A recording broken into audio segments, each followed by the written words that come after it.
Welcome back to the Jordan Syatt podcast. Before we get into today's exciting episode, which is incredible, you should listen the whole way through. I have a quick announcement. If you're watching the video, you can see I'm sitting here with my buddy, Mike Vacanti. Mike, you want to say hi? Hey, y'all. Happy to be here. Mike and I are the hosts of the How to Become a Personal Trainer podcast. It is a free podcast, obviously meant for personal trainers to help you become a great coach, learn coaching psychology, nutrition strategies, coaching strategies. We want to help you become a great coach so your clients can get better, more sustainable results, and also to teach you how to build a successful online coaching business. If you want to listen, we upload every Tuesday to the How to Become a Personal Trainer podcast. The link is in the show notes if you want to go check that out. And that's it. We'd love to see you there. Love to see you there. Enjoy the episode. Today, I'm honored to introduce you to Sharon McMahon. Often called America's government teacher, Sharon is a former high school government and law teacher, #1 New York Times bestselling author, host of the Preamble podcast, and one of the world's most prominent voices speaking and educating on American history and politics. I've followed Sharon for years, and I am blessed to have the opportunity to speak with her today. Sharon, welcome to the podcast. Thanks for having me. I'm excited to be here. For all the listeners, that was my third time trying to do that intro because I'm so nervous to have you here. I've followed you for such a long time. It is a blessing to have you here. Thank you for making the time. It's my pleasure. Thanks for having me. So before we dive in, I'm sure literally everybody listening knows who you are, but just in case there's someone who doesn't know who you are, can you just give us a background story? Who are you? Where are you from? What do you do? Well, I am originally from the great state of Minnesota. And we can do the whole interview in a Minnesota accent if you prefer. I can turn it on real good. And became a high school teacher, as you mentioned, and lived on both the West Coast and the East Coast, taught government and law for many years. Started my social media account in the wake of the 2020 election, when we were in the middle of a pandemic, when everybody had reached the end of Netflix. Like, we had already watched all of Tiger King. And we'd already, like, Joe Exotic doesn't need to run for president. Like, we get it, We'd already made all the sourdough. Yeah. That had, my family especially was in a very unique position in that my husband had literally just had a kidney transplant, which... he had a kidney transplant at the beginning of August of 2020. And at that point, there had not been any treatments for COVID developed. There were no vaccines. There was no, monoclonal antibodies, any of the things that came later. And of course, when you have a kidney transplant, your immune system is greatly suppressed. And so not only was there the challenge of being in kidney failure during the pandemic, there was now having just recovered from surgery. It was really imperative that he not get COVID. And even if I would have been fine and our kids would have been fine, he would not have been fine. The statistics of organ recipients, especially kidney transplant recipients at the time, were not good. You had a approximately 30% chance of death if you caught COVID at that time, and a 50% chance of losing your transplanted organ before any of these treatments were developed. And those are not good odds. If I was like, get in the car and drive down the street and you have a 1/3 chance of dying, you would not, of course, you would not put yourself in that car. So needless to say, we were home and isolated even more than the average family was. And we have 4 children, and that was also like another layer of challenge.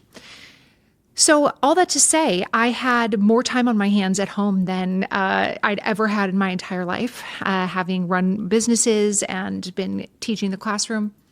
And I started noticing a few problems with people being confidently wrong on the internet. Maybe you're familiar with this. Maybe you've noticed. Mildly Maybe you've noticed people giving bad advice on the internet about a topic you might have some expertise in. And it can be uniquely frustrating to be like, that's not even close to real. What are you talking about? They say it with so much chutzpah, so much confidence. Like, how do you muster that? I know. You're just lying with your whole chest. Yes. Literally. Or you're so ill-informed and you have so much Dunning-Kruger effect that you think you understand how this works. I remember very distinctly having an experience where I was reading one of my friends, Facebook pages or one of her Facebook posts, and somebody commented on this Facebook post and was talking about how the Electoral College was a university you could graduate from. Stop. Which is just objectively false. That's not a matter of opinion. That's objectively false. It's offensively false. Correct. And of course, I'm sorry to say, it was the middle-aged white guy. Like, those are the people with the most, I'm being stereotypical, but that was who a lot of these election problems were originating with, people who had just read some stuff and thought they knew what they were talking about. He had this whole mentally concocted scenario in which the Electoral College was a building near the White House. Stop. And when they would emerge from the Electoral College building, the following things would happen. And so I had sort of in that moment decided I can either respond to this man whose name was Chad. Was that actually his name? His name was actually Chad. This is incredible. Like, this is what I'm saying. Very stereotypical. Yes. Chad is wrong on the internet. Weird. I could either respond to him and be like, well, actually, Chad. Or I could try making a little video that perhaps my friend could reply to Chad with, or somebody else in the future could be like, actually, here is how it works, instead of getting into individual arguments with people.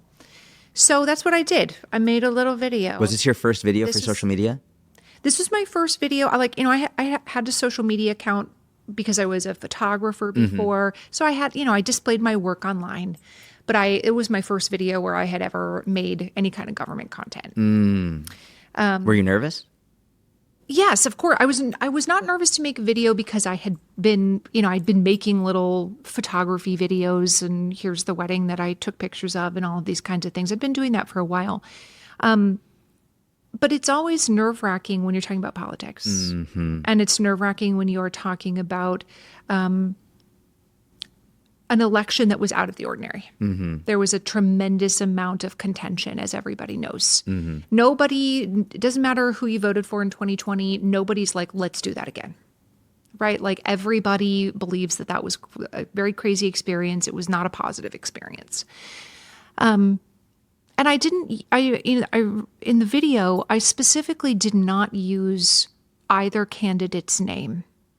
I had little props that I used, which was like, it was like a little lamb stuffed animal that was approximately this big.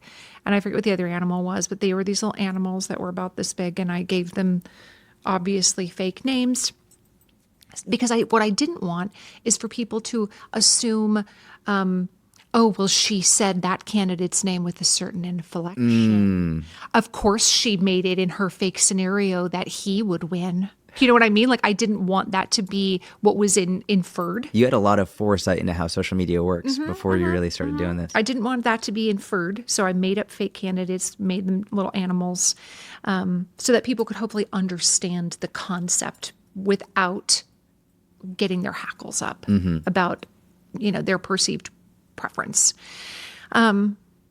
And I mean, I wouldn't say the rest is history in the sense of like, and then the next day I had 1 million followers. But that was really the genesis of how I started doing what I'm doing. That video was popular. I started asking, what do you want to know about this week? I started making one video a week. And I'm talking like a 2-minute video, one 2-minute video a week. And then as the election got closer and closer, I started getting phone calls from local media down, in the Minneapolis area, media that was local to me, looking for people who could explain the difficult concepts at play in the election without veering into heavily partisan politics. I love that. Yeah. And, local media is different than national media in that local media has to serve everybody that lives in that region. If you are, your local news station reporting on Dallas news, you can't afford to alienate half your audience or a third of your audience by talking about how much you love Trump or how much you strongly, think he's terrible. You have to, maintain that audience capture of everybody trusts us because we are just saying the facts. Local media often has a different manner of approaching news than the national media, some of which is more partisan than others, right? Makes sense. So the I started getting lots of phone calls from local radio stations and TV stations, and then that started spreading around the country. I started doing all these little interviews and just radio call-ins. And I remember the day before the election doing one media hit in which the host said, "How long will it be before we know the outcome of the election?" And I told him, weeks. It's going to be 2 to 3 weeks. And he was like, "Get out." Like that had never happened before. Mm-hmm. That had never happened before. Normally it was, we know that night, or maybe you might know the next day if it's so close. But and as luck would have it, I was correct. It was several weeks before all of the lawsuits were settled, before the recounts were done, before, everything was sort of done and dusted, at least legally. But that wasn't the end of that story either. But that's the long version. That's the long version of how I started doing what I'm doing. It was a combination of a very contentious election and the pandemic. Do you miss teaching in high school? Because you do teach on social media, but do you miss high school teaching? Sometimes I do. There is a really unique, and I think every teacher will tell you this, that they live for the aha moments. Mm-hmm. They live for the moments where a student is like, "That makes so much sense. Like, thank you." Or they think about things in a way they hadn't before. So the student interaction, I do miss that sometimes. Mm-hmm. What do you not miss? I definitely don't miss grading papers. No, I don't think there's any teachers who feel like papers are my favorite part of teaching. Grading, love it. I don't miss staff meetings.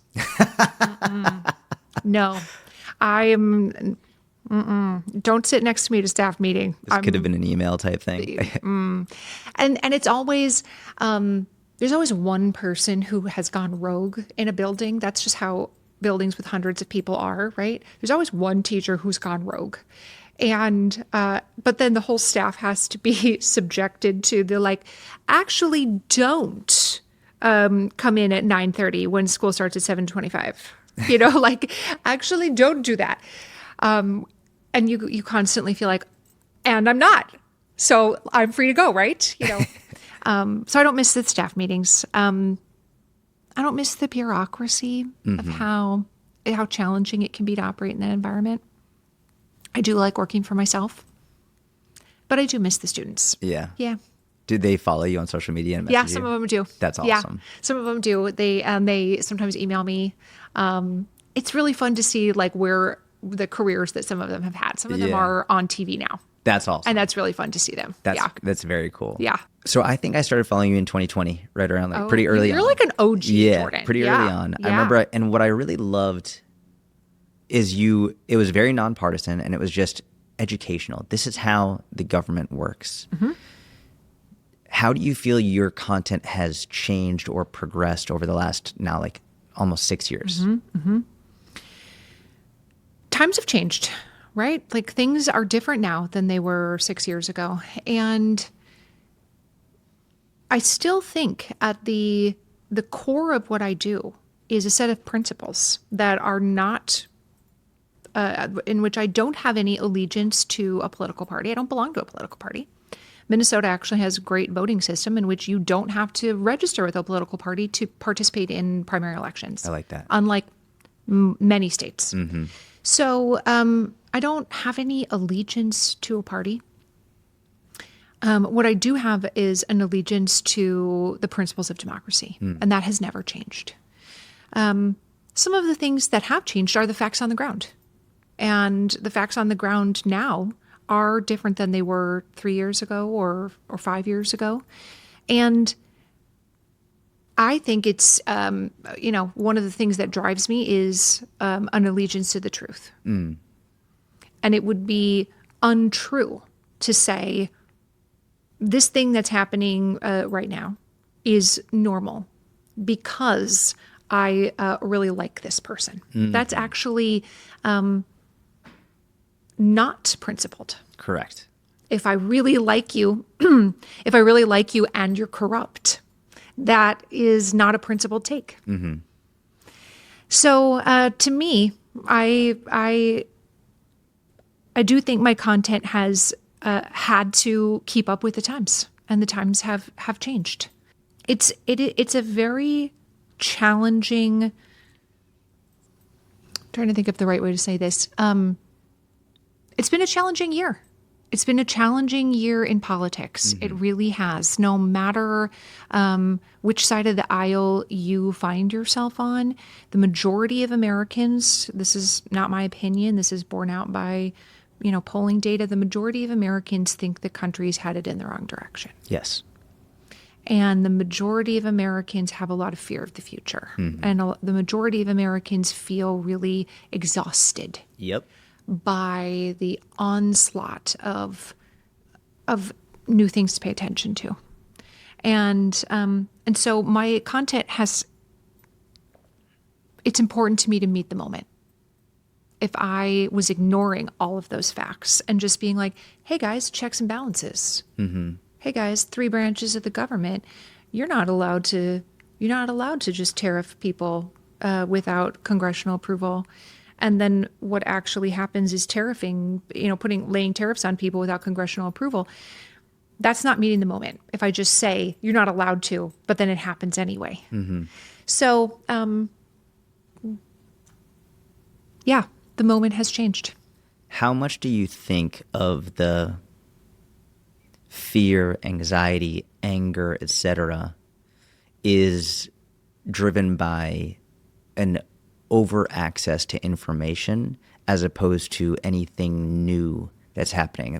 My question being, do you think all of this corruption, all of these horrible things all over within the country and all over the world have always been happening? We just haven't been aware of it. And now that we're more aware of it, that's what's driving it? Or do you think that there's more of it now? It's both. It's both.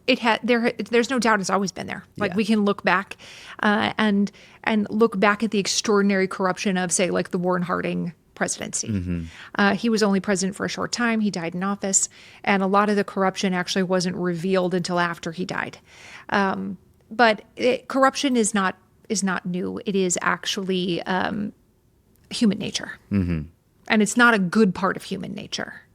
But it is human nature to act in very tribal ways and to do whatever it takes to protect your group and to push that group out of the picture as much as possible to protect your own group. This is very, from an evolutionary perspective, this is how humans have survived. We've been excellent at surviving. And that's one of the ways that we have done it, is we don't treat all humans in an egalitarian fashion.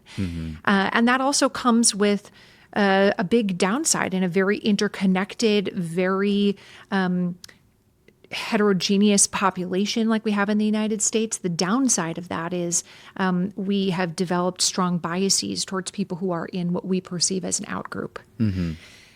And being able to identify an outgroup has become easier than ever because of social media. When I think about my grandmother as a little girl, they got a newspaper delivered to their house. Maybe she had time to read it sometimes, maybe she didn't. My grandpa read it. As time progressed and she got to be an adult woman with her own children, your access to news was like the Today Show. Yeah. Which, I don't know exactly when the Today Show premiered, whatever, the 70s. I'm just making this up. 80s. Morning news, which is light and fun and interspersed with cooking segments. And then a 30-minute national news broadcast. Pick your poison. You like Peter Jennings? Do you like Tom Brokaw? Do you like Dan Rather? They're basically going to give you the same information. It's just, who do you like delivering the information the most? Before then it was Walter Cronkite and et cetera. And then you might get a 30-minute local news broadcast where they're going to tell you about the high school sports and the city council meeting. And if you were really devoted, you could do all 3 of those things. You could watch both of those news shows and read the newspaper. And even if you were one of those devoted consumers of news, you would still have been taking in far less information than the average American is taking in on a daily basis by orders of magnitude, So I do absolutely think some of it is access to information that our minds are not equipped to handle. I'm not saying, oh, you're too stupid to understand it. I'm not saying you're too dumb to understand corruption. What I'm saying is the human brain has not evolved to deal with hundreds of thousands of pieces of incoming information on a weekly basis to make accuracy assessments about every single one of those pieces of information, to categorize it as like, oh, that's totally real. Well, this one is only medium real. Like our brains are not equipped to do that. And at the same time, so much of that information is wrapped in a package of fear because media has profit motive. We don't have state-run media like they do in some other countries. And so these businesses need to capture your eyeballs. They need to capture your time and attention. And the most efficient way of doing that is by wrapping whatever it is in a blanket of fear. And sometimes there are legitimately things to be afraid of. That this is not to say that nothing happening in the world is concerning or scary. But we also cannot simultaneously be afraid of everything at the same time. Nor can we simultaneously love everything at the same time. It's just not how our brains work. And so what ends up happening is we feel tremendously exhausted by the entire prospect of like, I have 30,000 things to be afraid of right now. Now I need to worry about is Iran going to bomb the United States? Now I need to worry about, is my son who's in the Navy going to get deployed to a aircraft carrier in the Gulf? Now I need to worry about, is my small business going to get its tariff money back? Now I need to worry about, the list of things that you are being asked to worry about is far greater than it has ever been in human history. So both of those things can be true at the same time. I really do think both of those things are true at the same time. The Epstein files, a great example of this. It was happening when nobody knew about it. And now that we know about it, there's a feeling of frustration of like, what are we supposed to do about it? Right. Like, this is not okay. Right. And this sense of like outrage and indignation of like, why is the safest place to be in the world right now in the Epstein files? Like everybody else you can just be like walking down the street and, you can get dragged to a detention facility by ICE. But if you're in the Epstein files, You're protected. You're fine. Yeah. Don't worry about it. Like we got you. That's a really, that just rubs people the wrong way, understandably. The crimes that are alleged by, in some of those files are just orders of magnitude worse than almost anything other people are being accused of. And it seems like nothing is happening. And that's really infuriating. Yeah. Yeah.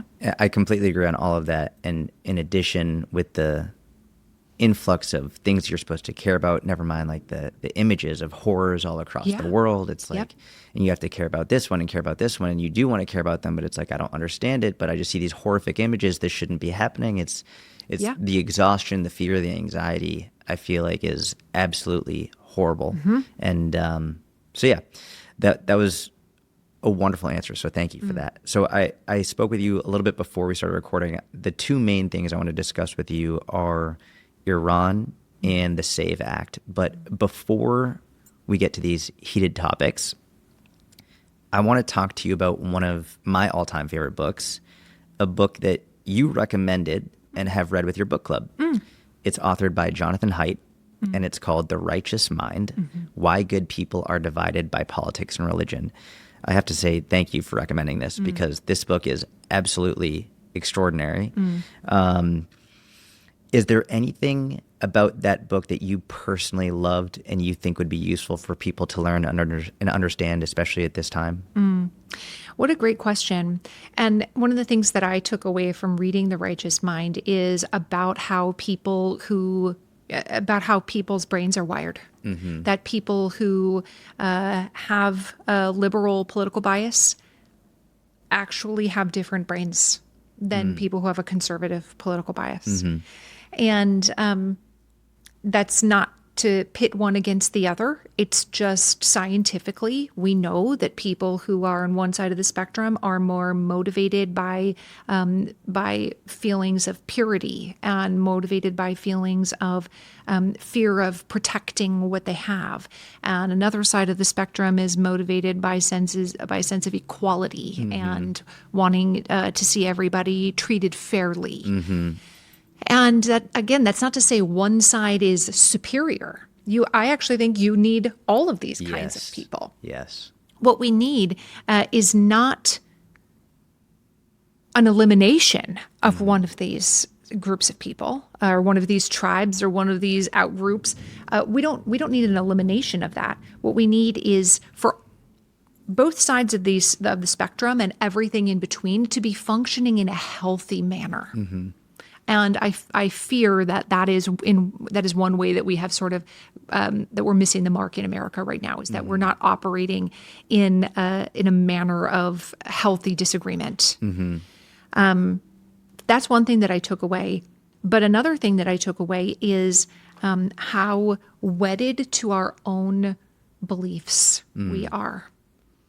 And how difficult it is for us to change our minds. We like to believe that we are open-minded. We like to believe that I make decisions based on rationality, facts.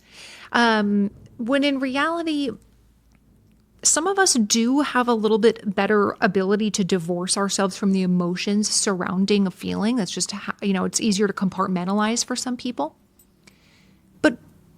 But everybody on some level makes decisions based on emotion. 100%. If I tell you I found the best car for your family, here's a list of its features, and you're like, that looks great. That's exactly what I'm looking for. It's the right price point, whatever. And then I'm like, and it's a Kia Soul. Are you gonna be like, sold? No, if the car is ugly in your mind, even if it meets all of the other criteria, are you buying it? Not if you can afford something that looks nicer. Right, exactly. If you have a choice between 5 different cars and they all have airbags and they all have the things that you want, they cost about the same. If one is ugly, you are not buying it. That's just an example of how, even given all of the rational choices, if you feel like, I just don't like it, you're not gonna do it. That's such an amazing analogy. I'm going to tell you why. Because that also highlights what you were talking about with Jonathan Haidt's 6 moral foundations, right? So there are some people have more of a foundation in like caring. Other people have more of a foundation in like justice or authority. And this is where we separate the liberal versus conservative views. I have them all written down here to reference. But with the car example, some people might be more worried about cost, right? I need to get from A to B, whatever's the lowest cost. Some people might be worried about how the car looks. Some people, I need other people to perceive that I've got it going on. That's a really high priority for me. Or even maybe they're just a car person and it's just like, I love how it looks. I don't care what I love how this looks. Yeah. Other people care about the speed of it. How fast can this fucking thing go? Other people care, whatever it is. We have these foundations, and it's not to say that one is inherently better or worse than the other. It's for the individual to decide and to understand that different people will have different priorities. And I feel like with the liberal and conservative discourse, we often feel like we're talking past each other, and the other one just is either not hearing or choosing not to hear, which then leads to either you're evil or you're stupid. When it's not necessarily as black and white as either or. It might just be, no, they have different priorities, and they think that those priorities, based on their priorities, they think this is the most important. And so in order to better understand them, try and get a good idea of where their priorities are, why they're there, and understand like, hey, where can we meet in the middle, as opposed to you're either evil or stupid, which is, I feel like, how both sides tend to go about it. I think that's true. And I also think people tend to, their interpretation of what somebody else believes and why is often incorrect. Yes. If you are a pro-life individual and that is a value that is very important to you, maybe it's a religious belief, your perception of why somebody is pro-choice might be they don't care about life. They think it's fine to kill babies. That's how it's framed. Yeah. They think it's fine to murder babies in the womb. Correct. When in reality, that is not how people who are pro-choice view it at all. Mm-hmm. They don't view it that way at all. And conversely, if you're pro-choice, you might view people with a very strong pro-life view as being like, you just want to control women's bodies. Yes. You just want to take away other people's choices, when that's not how they view it at all. Correct. That's not to say that all viewpoints are equal.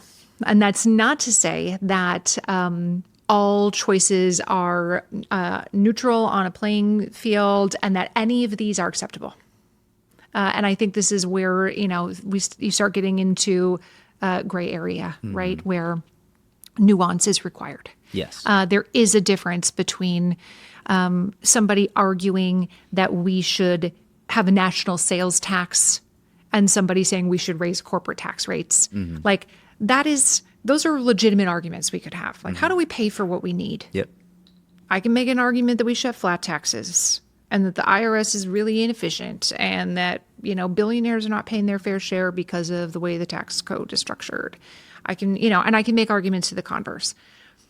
And ultimately, many of those arguments are not rooted in somebody's right to exist. Mm-hmm. They're not rooted in somebody's inherent value. They don't require me to dehumanize anybody. Like, that's a legitimate policy debate. And so I do think there's a difference between having a legitimate policy debate about, okay, my school board is $4 million short this year. How do we address this $4 million budget shortfall? That's a policy debate. Do we have bigger class sizes in high school? Do we lay off all the PE teachers? Those are policy choices. Yes. There's a difference between that and saying, all these kids with disabilities are costing this district way too much money. And all this special ed stuff, these kids are trash. Right? Like, nobody would say that, of course, but that's what some people are hearing when we are having policy debates that involve groups of people that, with characteristics that they can't change. I'm from a certain place in the world. I grew up speaking a certain language. I have a certain sexual orientation, whatever it is. Those are two different things, right? Of how do we make up this $4 million budget shortfall? That's a policy debate. Mm-hmm. All these disabled kids are ruining this school district. That's a different story altogether. And so if the choices are, okay, bigger class sizes, no more PE, stop sending disabled kids to school because they're bad, those are not three equal choices. Of course. So I think that's the sort of cautionary caveat that I would throw in there. I agree with what you're saying, that not everybody, the people who view politics differently than you, they don't believe they're acting in an immoral fashion. They perhaps have different priorities than you do. But sometimes those priorities aren't good. Sometimes those priorities are like, that violates the principles of democracy. We can't have this as an equal choice to everything else on the menu. I do think the abortion example was an important one, and maybe even the most charged one, because both sides view the other side as evil on that one. Mm-hmm. One side views it as like, you just want to control women's bodies, and the other side says you just want to kill babies. Mm-hmm. And that's not accurate on either side. And I think being able to come to that recognition in the beginning and say, I know that what you're doing and why you're saying it is coming from a really good place. Let's have a more nuanced discussion around it. But I think the stakes are so high that it becomes very difficult for people to then say, hey, I understand where you're coming from. And then getting even further down the road, it's like, okay, well, what's the actual practical solution? We're just going to disagree on that, which then is like, great, what's the point of the discussion if I know we're going to disagree on the end result? One other thing I wanted to add very quickly about the John Haidt book is the questions that people ask themselves when they want to believe something. They ask themselves, can I believe it? And they look for reasons that support what they already want to believe. Yes. And when they don't want to believe something, they ask themselves, must I believe it? And they look for reasons why they don't have to believe that thing. And dang, if that is not true. I had to listen to that like 8 times in a row because I was listening on audiobook and I was just like, this is so genius. That book changed my life. And it's such an important book to be able to have these conversations. I love that. As you mentioned, for me, one of the best parts was how he explained that morality is intuitive first and reasoned second. And it sort of inverts the whole idea. People think that they reason themselves to moral conclusions when in reality it's the opposite, where it's like, oh no, you have a gut response and then you look for ways to justify that gut response. It's not how it works. And I liked the analogy of like, you're riding an elephant and the elephant is your emotions and you're the rider and the rider is the logic. If that elephant gets out of control, good luck controlling it. If you get it under control, maybe you can steer it. But if the emotions if that elephant wants to go, it's going to go where it wants to go. And you have to be a very skilled rider to be able to control where you're going. Yes. And the good news is that we can work on becoming more skilled riders. Yes. That's the good news, is that it's not fixed. Our skills are not fixed. Emotional regulation is not a fixed entity. Some people do have a temperamental propensity to be better able to control their emotions than other people. And we need both kinds of people. We need the people who cry at a butterfly. And also we need the people who can so shut down the emotional part of their brain temporarily so that they can deal with a terrible car accident. Yes. We don't need first responders who are just like lying on the ground weeping, unable to help anybody. Right? Like we need both of these kinds of people. Yes. But I think the emotional regulation part of it is one of the reasons that America feels so unmoored right now, is so many of us are emotionally dysregulated. Yes. And it's one of the things that I talk about all of the time, that like actually we need as many emotionally regulated people right now as humanly possible. And if that means you need to consume you need to unfollow these accounts that maybe you agree with. Yeah. Maybe you're like, I think they are doing good work, but yet I need to be emotionally regulated. There's a difference between burying your head in the sand and pretending something isn't happening. Yes. And knowing your own emotional regulation. Yes. And it's like you were just saying about riding the elephant. You can't pretend the elephant doesn't exist. Yeah. But you also can't just let the elephant kill people. Yeah. There are options in the middle. Yes. And unfortunately, too many people are on one side or the other. Let's dive in to Iran. Let's do it. I want to discuss the legal precedent last. I do want to get to that, and I want your opinion on the legal precedent. But first, I'm interested in your personal opinion, if you're willing to share it, on the Islamic regime of Iran, and if you think there is any justification, not legal yet, be it moral, strategic, defensive, etc., for us to get involved. And by us, I mean the United States. I, as an American who highly values democracy and freedom, my perspective of the Islamic regime is not a good one. I have a difficulty coming up with positive contributions to the world on the part of the Islamic regime. I'm not in favor of governments who kill their own citizens.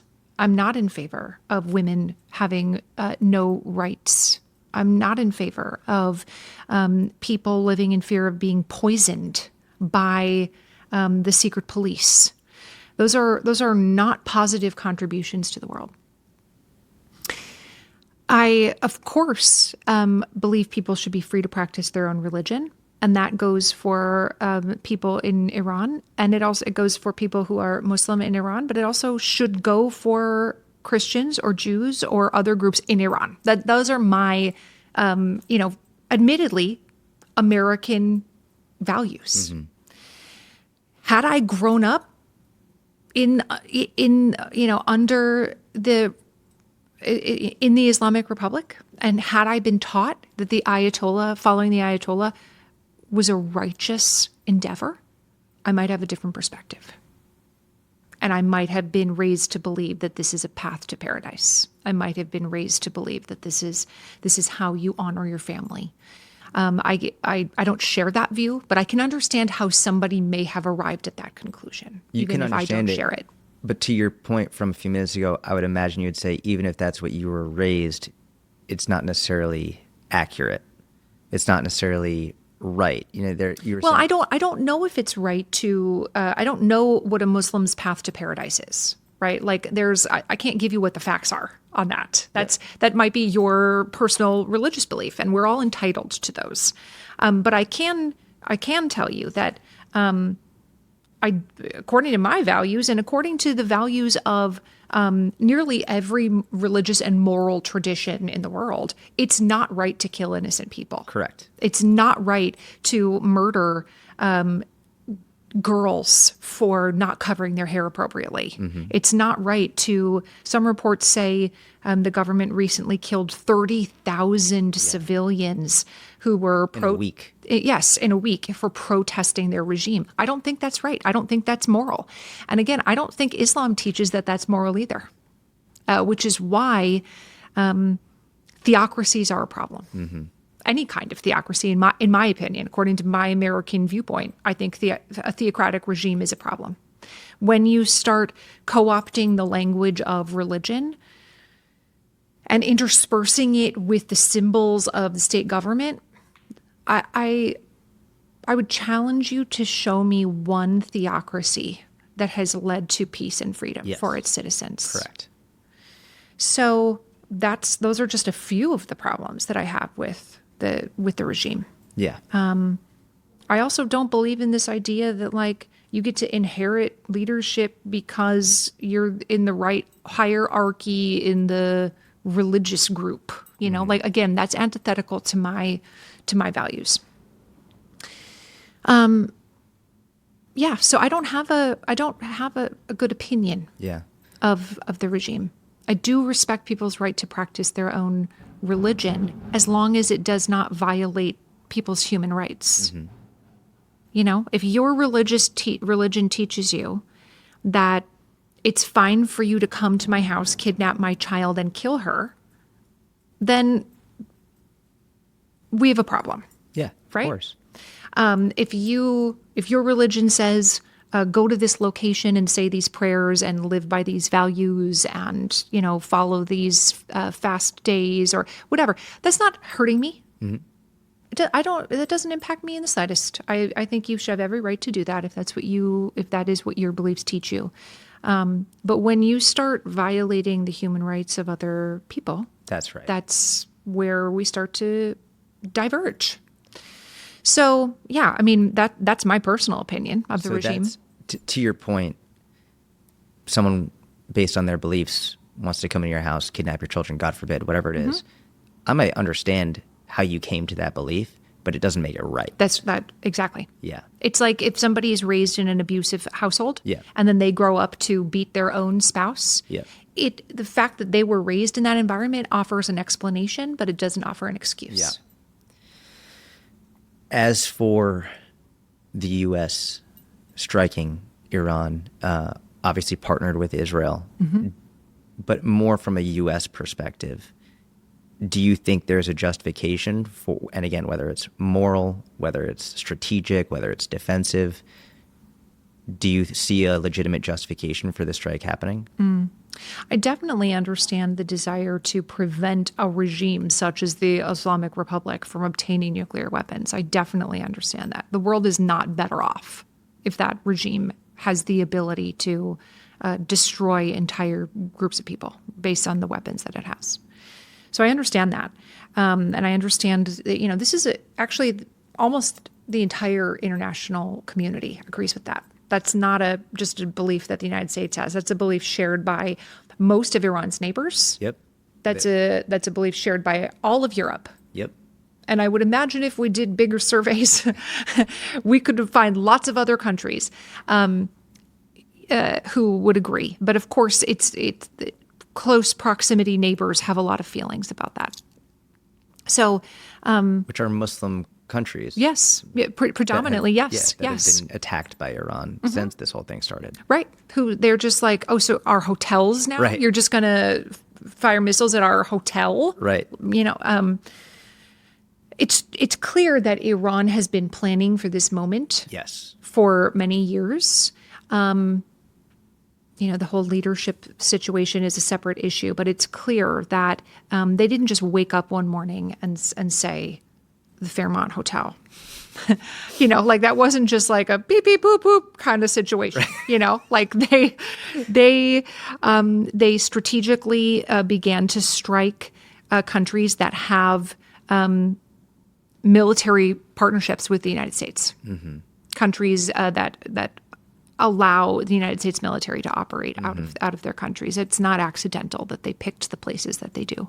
And likely diplomatic ties with Israel as well. Yep.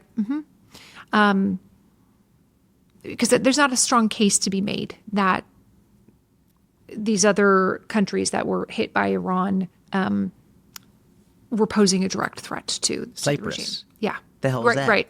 Why does Cyprus? What's Cyprus ever done to you? Right. Yeah. So there's not a legitimate explanation for that other than that was planned in advance. They had already strategically decided, how can we draw everybody else into this conflict? How can we harm other people? They know that it is it's always going to be an asymmetric conflict, that they cannot meet might with might when you're fighting the United States and Israel. And so what they have is terror. What they have is random strikes on hotels. What they have is, we're going to hit your airport. And we can make you afraid of us that way because you don't know where to expect us next. Because they don't have, yes, they have some ships and, things of that nature, but there is no actual tit for tat when it comes to the ability to fight back against these larger military powers. Now, whether the United States has made an adequate case to the American people that we need to be involved in Iran right now. It is an emergency. We have to be willing to commit, billions of dollars. Yeah. We just lost 3 fighter jets in a friendly fire incident. Yeah. And each one of Kuwait, that, right? yeah, that's. I can't tell you the precise cost of a fighter jet, but you didn't pick it up at Walmart. Yeah. That's a lot of money to lose in a friendly fire event. Correct. So to commit billions of dollars, to commit American lives, to involve the United States in a potentially prolonged, broader regional conflict, I don't know that the average American feels like a strong case has been made to them.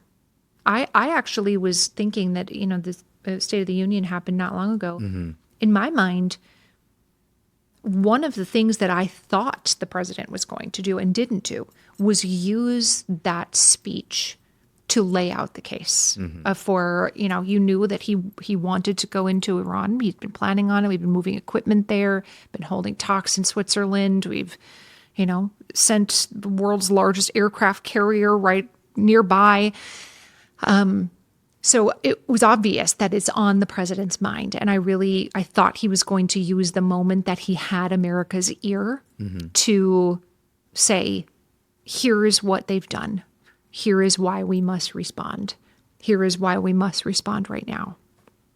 And he didn't do that. And I don't know that, when people have asked members of the administration or prominent Republican leaders, why are we doing this? They all have a different answer. Mm-hmm.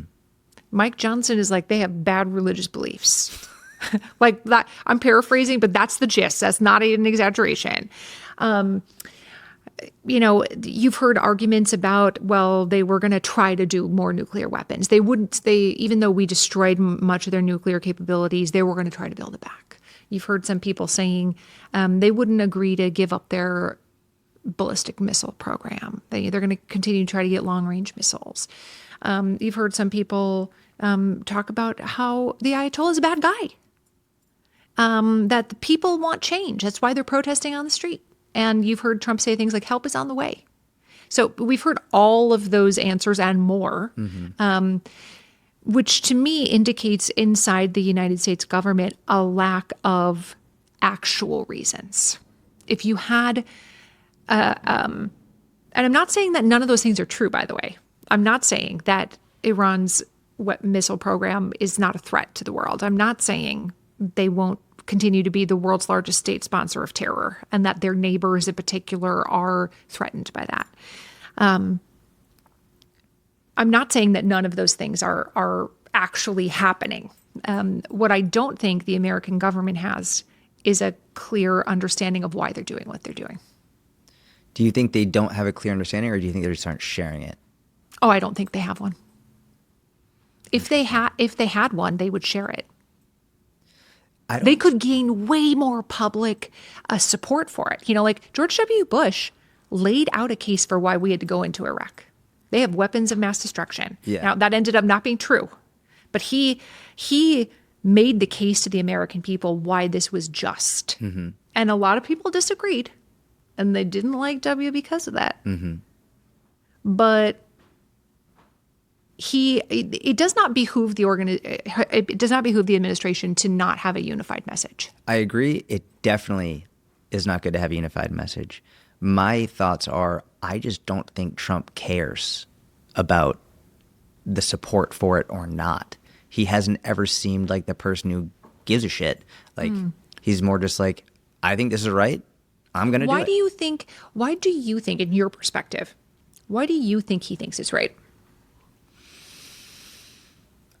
Quite frankly, I struggle to get in the mind of Trump. Mm-hmm. It's very difficult to know.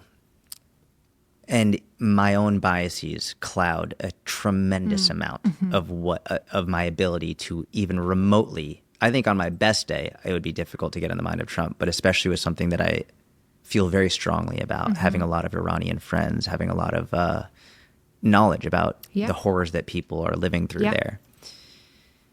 So I can't, in what I'm about to say, I can't say this is what I think Trump is doing or why.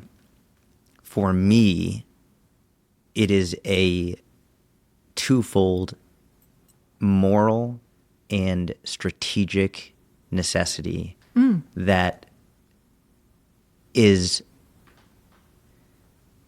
likely unbelievably difficult in the moment, but also likely preventing a massive issue in the future. Mm-hmm. I think China plays a huge role in this. If I had to get in the mind of Trump, I think China is probably one of the major players. I'd love to hear you explain, because I don't think the average person understands how China is related to any of this. So there's a lot. China is, I think they constitute about 80% of Iran's oil sales, which, interestingly for me, it doesn't make up a huge percentage of oil that China actually gets. It gets the majority of its oil from Russia, from Saudi. But I do think that China being partnered with Iran is important for China from a strategic military perspective. Having that as an ally, also sort of comically, ironically, they aren't doing anything to help them, at least not overtly. I think a major part of, and whether it's Greenland, whether it's Iran, I think a large part of it is Trump's idea of military and strategic ability to defend itself against Iran and also against China and Russia. Mainly China, realistically, in my opinion. Do you think I'm sorry to interrupt you. Do you think the relationship between Iran and China is analogous to the relationship between the United States and Israel? I think there's less religious overtones. There's religious overtones between the United States and Israel that I don't think are there with China and Iran. So, yeah, I mean, it's difficult from what perspective analogous. I mean, to compare, it's difficult. Maybe if you explained how, but I don't think so for a number of reasons, not least of which, if Israel has an issue, America's coming to help. If America in terms of a strategic alliance, like it's obviously extremely important to Israel that they have the allyship of the United States. And of course, the United States very much wants the allyship of Israel. Yes. Do you see that relationship as being similar between Iran and China? I don't think China cares that much about Iran. So they're using Iran for not necessarily even for oil. I think just strategic, geographic positioning, control of the yes. Strait of Hormuz. Mm-hmm. Exactly. Mm-hmm.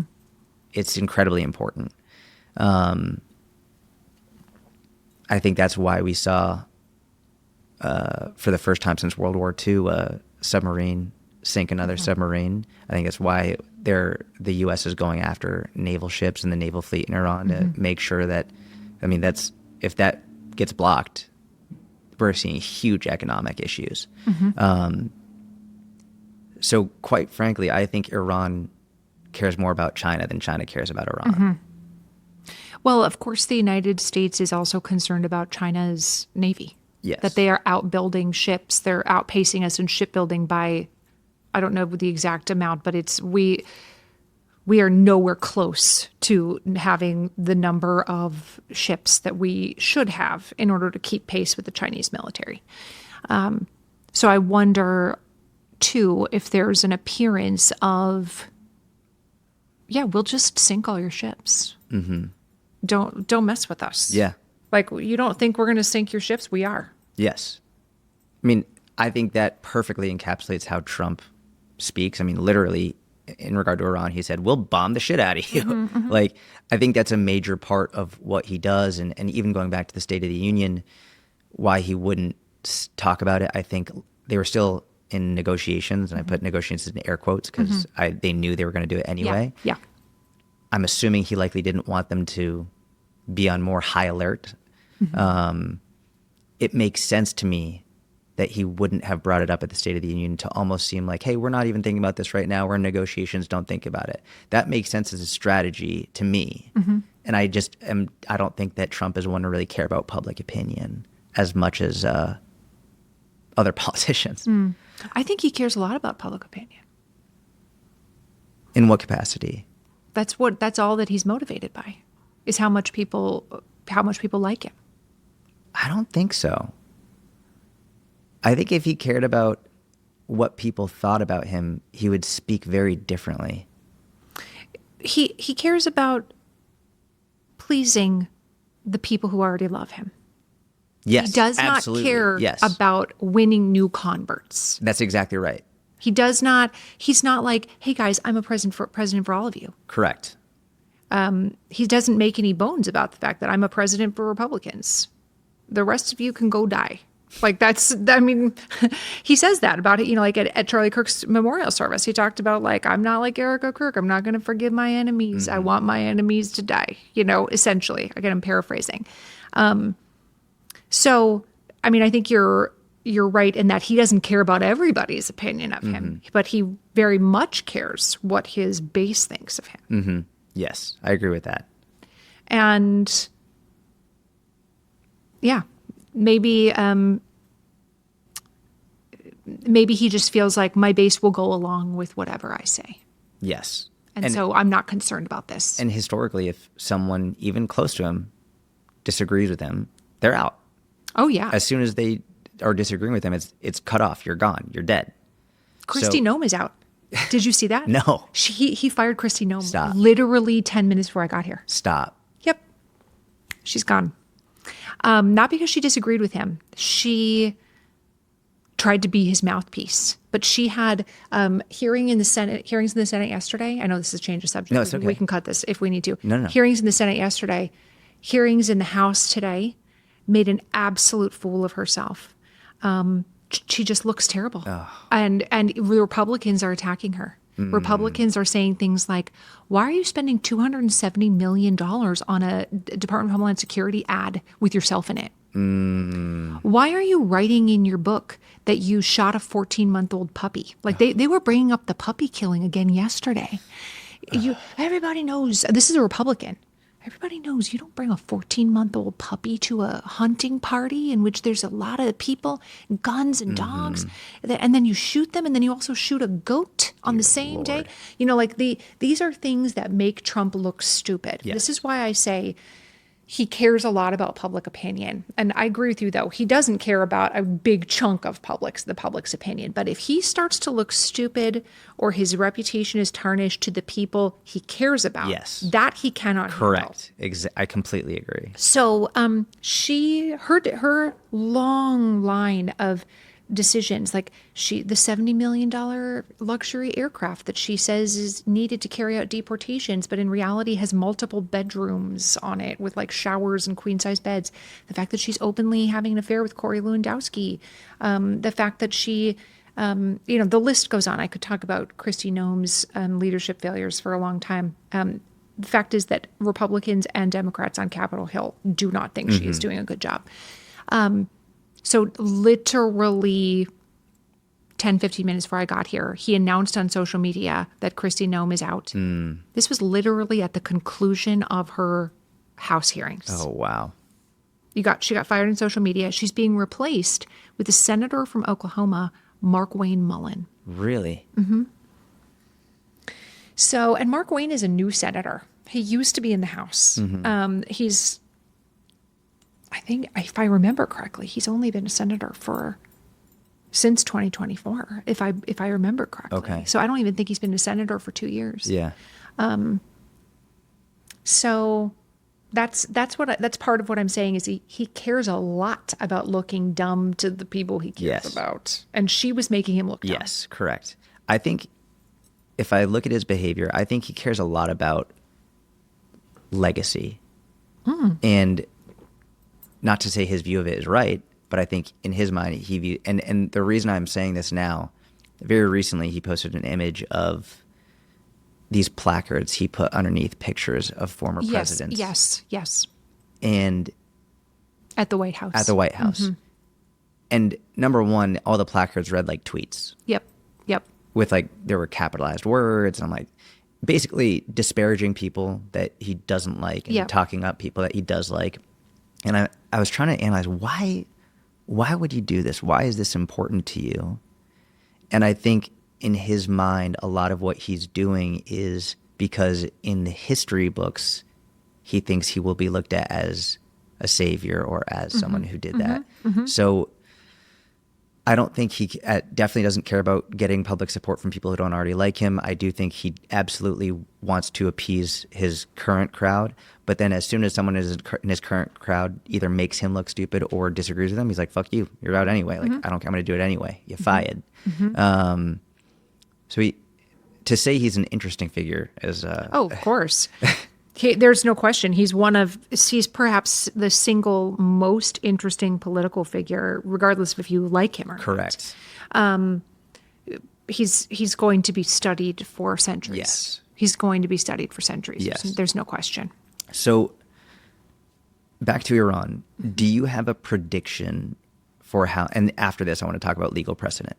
Do you have a prediction for how you think this will play out over weeks, months, years? What do you foresee? Do you foresee a Iraq, Afghanistan situation? Like what do you see happening? Well, my inside sources in the military say that they're planning for a 4 to 6 week campaign. Okay. Obviously, facts on the ground could change. If that happens, that would be historic. That they had a 4 to 6 week campaign? If it's a successful 4 to 6 week campaign in terms of, and I'm defining success as the Iranian people rise up and take back control of their country and the regime is toppled with no American boots on the ground. That's a tall order, Jordan. I don't know that the president has that same version of success. That's my version. Yeah. I don't know that that's Trump's version of success. Because Pete Hegseth has said, we're not doing any of your dumb democracy building. We're not doing your... Is that a direct quote? He said, we're not doing democracy building. We're not doing any PC, warfare. We're not doing any of your, yes, he definitely said both of those things. He said this like 1 or 2 days ago. That it's not regime change. It's not democracy building. It's not PC warfare. Pete Hegseth is another very interesting political figure, in my opinion, who is from the great state of Minnesota. And who still has, because he has children with so many different women, Jordan, some of the children that he has still live here in Minnesota and play sports. And he sometimes comes to their sporting events here when he's in town. So you can catch little glimpses of Pete Hegseth, at the middle school basketball game or whatever, occasionally.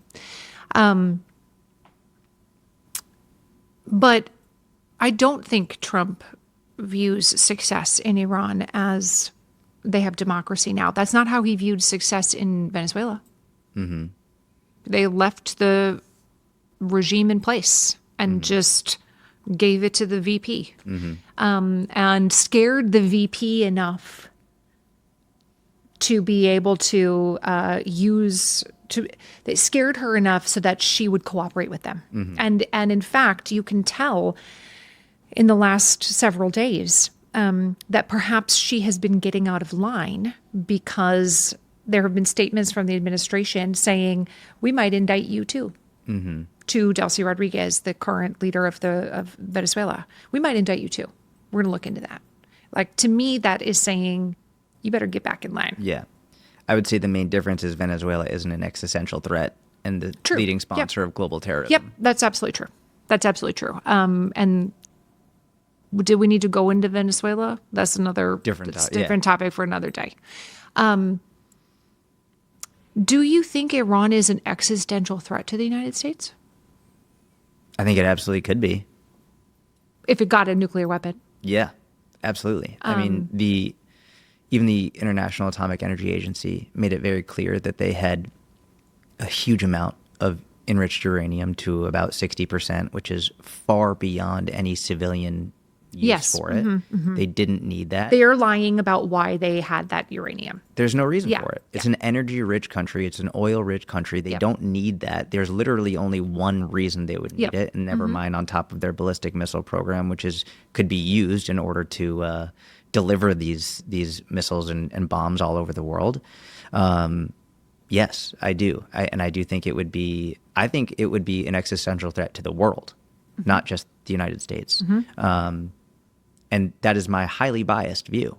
But yes, I absolutely believe. Do you think that?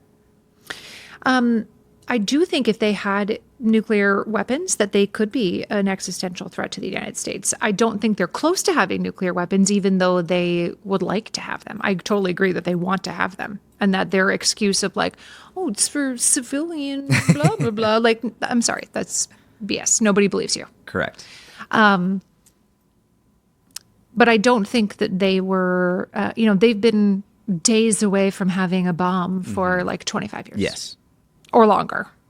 I don't know what the holdup is. I don't know why they didn't do it sooner. I don't know, like, what is the missing piece here? I don't know enough about their, actual scientific program to be able to comment intelligently on, where they actually were in the process. But Iran absolutely is motivated by harming the United States. There's no question about that. They're motivated by harming Israel. We definitely know that. I know that there would also be people who would make an argument that says, and I'd love to hear your take on this, that the United States is essentially doing Israel's bidding. That Netanyahu wanted them gone, and that the United States is helping out.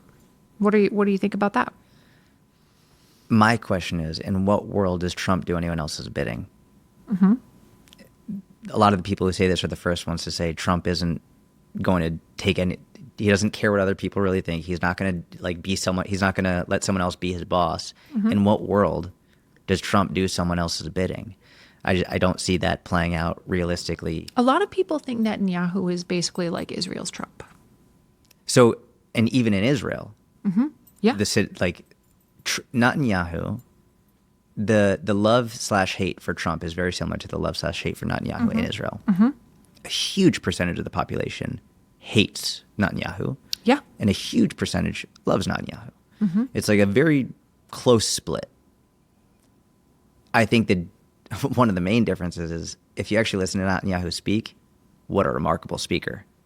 The way that he speaks is extraordinary. Whereas when Trump speaks, it's like, all right, frankly, very bigly. You know, it's like they're very similar in regard to public opinion, the split across the countries that they serve. I just think in terms of how they actually present themselves, Netanyahu is wildly better at that than Trump is. Do you think this is an issue from your perspective of Netanyahu and Trump conspiring to be like, now's our moment? For what? Like, Let's get these guys out of here. Now's our chance while we're both in office before Netanyahu leaves office and goes to jail. I doubt he'll go to jail, but yeah, I mean, There's always that threat. there's a threat. I doubt. I know people love to. I doubt he will. Maybe. I mean, it could be, but again, going back to my view, if that is what they're doing, I'm really glad.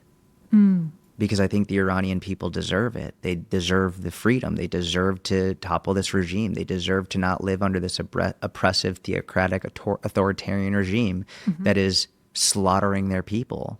It's like never mind slaughtering the tens and hundreds of thousands, imprisoning, hanging people in public in Tehran. If we want to talk about apartheid, the gender apartheid, that women, their votes don't count. They count for half as much as a man's vote. If a woman wants a job, she has to get her husband's approval. If she wants to get a divorce, she has to jump through hoops where a man can just say, I want a divorce, and it's done. If you can't show their hair or they get killed. Like, this regime has been, and then never mind within Iran, but they fund proxies all over the world, whether it's Hezbollah, the Houthis in Yemen, Hezbollah in Lebanon, Hamas in Gaza. I mean, as the first thing this regime did, or one of the first things they did, is they took 52 American hostages and held them for over a year, for 444 days. I mean, this regime has been horrific all over the world, which is why, like, again, that the comparison to Venezuela, it's just not even close. And I understand, like, there's the group. It's interesting to me when I look at the far left and the far right. They usually don't agree on very much. In regard to Iran, they actually are agreeing. Often they don't want us to go there, but the reasons are different. The far right is often more America first. We don't need to spend our money. We don't need to send our troops, which, like, fully get that, and I respect that opinion. The far left is often like, they have a number of different ideas, but often, in weird, almost parallel universe, they're like, we shouldn't be, like, they look at America as like this imperialist, this colonizer, like, what are we doing? It's like, and they're often siding with Khomeini, which is, like, just fucking wild to me. But the far left and the far right often aren't agreeing that we should be there. And I get it and I respect it. In my view, which I'm not saying is the right view, but in my view, I view Iran as an existential threat to the world that has proven time and time again that if and when capable, I mean, literally in its chant, it says death to America, death to Israel. Like, that's the stated goal over and over and over again. If we're looking at their ability to acquire a nuclear weapon, I know people often cite Tulsi Gabbard's report, the National Security Report, where she was like, they don't have a weapon. But I know they didn't read the whole report, because later on in the same report, it's like, no, they don't have a weapon, but they have the levels of enriched uranium are the highest that we've ever seen, far beyond any civilian use. And if they wanted to, they would be weeks to months away from putting one together. They conveniently left that part out when they talk about her statement. So for me, I am selfishly very happy that we've gone in. And my hope is that the Iranian people will be able to rise up and to return to their own land and to their own culture and their own language. It's a thousands-year-old civilization and culture, and I pray every day that I hope that they can recover it. And it doesn't mean that what was before this, whether it was the Shah or Mossadegh or whatever, was perfect. They had their own issues, just like we have our own issues here. But I would like it to see it in the hands of the Iranians as opposed to the Islamic regime. Yeah, I think you're right that I think your assessment of like why people don't want us to go into Iran on the far right, the America First crowd is like isolationist all the way. Yes. Screw NATO. Yeah. That's a terrible idea. Yeah. And on the far left, there is this like, America deserves the title of the Great Satan. Like it's how some people view it. Our imperialistic conquests around the world, including our prior involvement in Iran, in which we ousted some Iranians would disagree that he was democratically elected, but most of the international community at least agrees there was some semblance of an election that elected their prime minister. And then he nationalized the oil industry. And so we got rid of him, helped get rid of him along with the British and, put him in, isolation, put him in solitary confinement for years, confined him to his house for years, and installed the Shah. And the Shah, to me, the Shah of Iran is a very interesting figure to me. We could talk about him another time if you want, but he's another person from history that I find very interesting. And of course, his son now views that he is that he's the rightful leader of Iran, that the people want me, even though he hasn't lived in Iran for many decades, because it would have been a danger to his life if he did live in Iran, because of his lineage. And there were a lot of issues under the Shah too, which is in one way that the Islamic Republic was able to seize power is the Shah had such what some religious people viewed as such repressive rules on religious garb, religious practice, this very fast pro-Western, progress that he wanted to make. The White Revolution. Yes. That was just too much for some people, and the fact that the Ayatollah was exiled to Iraq, and he's. But we got a secret bootleg 8-track of his, his teachings. Was it an 8-track? They didn't have cassette tapes in the 70s, did they? I don't think so. I don't think so. It had to have been an 8-track or an actual record. Yeah. Or some other, like how would you have recorded his teachings otherwise? I have no idea. Written down. Yeah. I mean, yes, his writings, but he started giving these like weekly addresses from Iraq where he was in exile. And this is what helped him gain this audience who's willing to fight for him. They were not just reading what he was writing. They were listening to what he was saying. Maybe he was broadcasting on shortwave radio. I would need to educate myself better on how he was disseminating his messages. Yeah.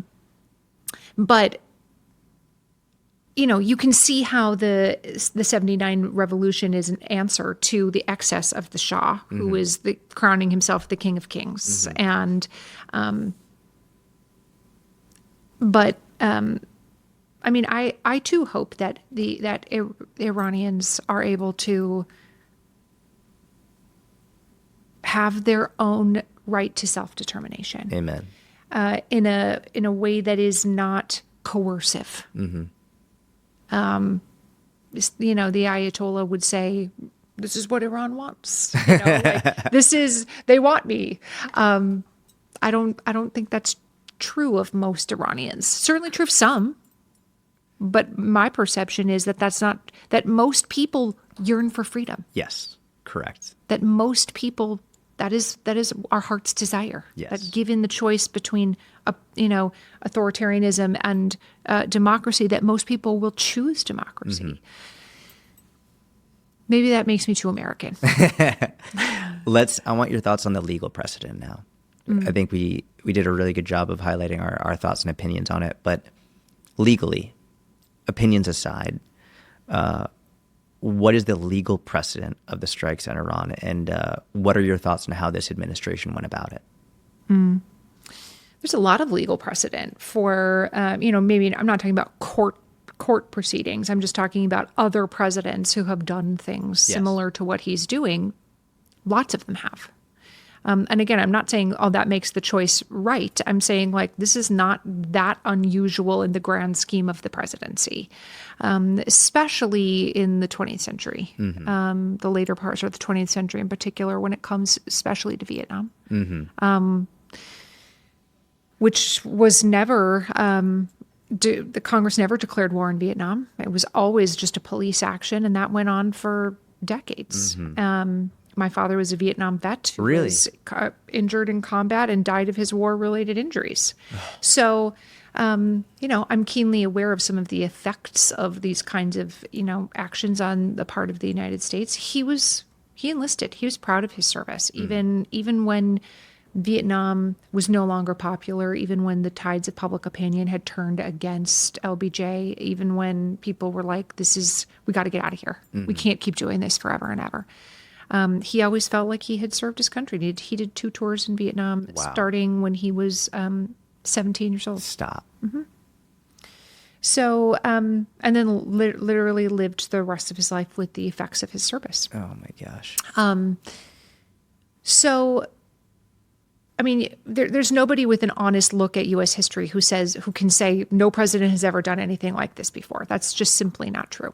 After Vietnam, of course, in 1973, the U.S. Congress wanted to rein in the actions of the president. We didn't want to be able to commit troops to somewhere overseas without congressional approval for, years, decades. And they, took an overt step to rein in the power of the president by saying, you need to notify us within 48 hours. You only have 60 days to be able to use these, emergency military powers. And if you, at the end of 60 days, you can have a 30-day grace period to withdraw. But everybody better be home at the end of those 90 days. That's the general idea, is that Congress was trying to reassert its own ability to direct the actions of particularly money. That is, of course, the president is the commander in chief, but Congress has the power to declare war. Congress has the power of the purse, and the executive branch has power to, make rules based on authority delegated to them by Congress. So, there are a lot of people who feel like the president did not go about beginning military action in Iran the correct way, and that he should have made a better case to Congress, made a better case to the American public. But we also can't say that it's unusual. Right. Whether it's right is, I guess, a different argument. That is the point where it's funny, there are obviously people who are like, he didn't get congressional approval. It's like, okay, no one has since 1942. But the question of whether it's right, that's the important question. And I feel like the sides will be like, well, the opposing side didn't do it, so I'm going to get mad. But then they forget that their side didn't do it. It's like, hold on, but what's the right thing to do? And even going back to the beginning of the conversation, where you're like, if someone that they like does something that's wrong, they're not going to call them out on it. I think it's the most important. If you're going to call your quote unquote enemy out for it, or the opposing side out for it, it's even more important to call your side out for it. I totally agree. From a principled perspective. Yep. The problem here is that even if you want to make the argument that the president acted outside the bounds of the law, the enforcement mechanism is largely ineffective. It requires Congress to intervene and to say, we're cutting off funds for this. We're done. And of course, Democrats tried to force a vote on that this week, and the Republicans blocked it. So this is one of the challenges with operating, with dealing with the Trump administration, is that the Trump administration is going to do what it wants to do. Right? And they would tell you that to your face. That's not my assessment. I'm going to do what I want to do. They don't operate with a, let me ask for permission. They operate with a, like, I'm not even going to ask for forgiveness. We did that. And it was the right thing for us to do. So the ability of Congress to stop the president that ability largely lies in their ability to cut off funding for it. The president doesn't, as much as people like to think this, the president doesn't just print money. Correct. I mean, they do print money, but that money has to, there's a difference between having presses that make dollar bills and actually having funds appropriated by Congress. Those are different concepts. And Congress does not appear to have an appetite at this juncture to try to rein in the power of the president in that regard. A good chunk of Congress does, but not a big enough chunk of Congress does. One of the questions that the American public has about that, though, is how much of this is blind allegiance to Trump, to let him do whatever he wants to do because he's Republican, and we know that opposing him will only harm us. It'll only harm us in an election year. It'll only make us, get primaried. It will only, whatever it is. How much of that is an allegiance to him, and how much of that is a principled take on we're doing the just and moral thing. And the thing that makes it extra challenging is that the allegiance to the MAGA movement has always come along with this America first mentality and this declaration by Trump that I'm going to be the president of peace, that I've ended 8 wars or whatever number he says he's up to now. At one point it was 7.25 wars, and now I believe it's up to 8. He gave himself a 1 quarter for I forget which event it was, but he said a quarter not long ago. So yes, the idea of I'm not going to start any wars. I'm going to end that conflict in Russia with Russia and Ukraine the week that I'm elected. I'm going to, it doesn't jive with what what some of them believed they were voting for.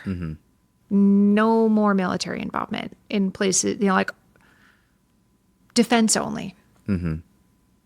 Don't insert ourselves. Like, if Iran has a problem with authoritarianism, that's a problem for Iran to solve, not our problem to solve. So that's, I think, one of the big, the juxtaposition of what we say and what we do is, I think, difficult sometimes for people to get their arms around. And to be fair, in my opinion, I would love, correct me if I'm wrong, Trump ran on 2 major things: no new wars and releasing the Epstein files. And mass deportations. And mass deport. Yes, thank you. He has not made do on no new wars and releasing the Epstein files. And I have seen a significant portion of his MAGA base furious. What's interesting to me is that has now bled into it's the Jews, it's Israel, even to the question of, is it him doing Bibi's bidding type thing? And Bibi's your daddy, da-da-da-da. Which to me is comical because, again, like you just said, Trump doesn't give a shit. He's going to do what he's going to do. I'm not even going to ask for forgiveness. He does what he wants to do. But for the MAGA voter base, and I don't consider everyone who voted for him MAGA, but for the MAGA voter base, I have seen a huge amount of them being furious that he's essentially started this new war. Yeah. Because it's not America first. It's not America first. And it goes back to what I was saying earlier, that he has not made the case to the average American about why this is necessary right now. Yes. Yep. Which is why I think, which is why I don't think they actually have a reason. because he would do so much better with his base if he could articulate what it is to them. So that's where I think you and I will disagree. I think he has a reason. I just think he doesn't give a shit. What is his reason military conquest? Yes. It's that he just wants to make China look bad. That's his main reason. I don't know if it's make China look bad. I think in his mind, going to people think they're doing the right thing. I think in his mind, he's protecting the United States. I think he legitimately believes that Iran is a legitimate threat and that we need to be able to do this in order to protect us from Iran and also China. That I think that he legitimately believes that with Why wouldn't he tell people that, though? That's what I'm saying. Why wouldn't he make that case? Why can't he just say that? Listen, I have so many issues with how he presents himself and how he talks. And again, I don't think anybody can put themselves in that man's mind. I just don't think it's possible. I think if we look at his history, even just recent history of military involvement, he's very, like it or not, good at doing things like spontaneously or seemingly spontaneously, like in secret, going into Venezuela, getting Maduro out. Like, that's wild.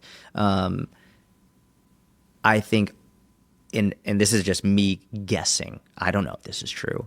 I think a lot of it is like he's got these secret strategies and tactics that he's playing 3D chess. Yes, exactly. Not like, checkers. I'm so good. Yeah. I don't even need to tell you about it. And when it happens, like the biggest bombs dropped all over it, they're gone. It's like it's just going to be the greatest, most incredible display of military power of all time. The world will fear us. And I think a lot of him it's a projection of strength, and in his mind, a projection. If he's saying what he's going to do or why, it might look as though I'm looking for your approval. Whereas in his mind, a projection of strength would be, I don't need your approval. I am the commander in chief, and I'm going to do what is necessary, and it's going to be so good and so strong and so, like all. Yeah, that's my opinion, and I could be wrong. Like in your mind, do you think maybe laying out the case seems like weakness? Yes. Yes. Like a real leader doesn't need to give you all the reasons. Yeah. I have my reasons. Yes. Yeah. That's exactly I see what you're saying.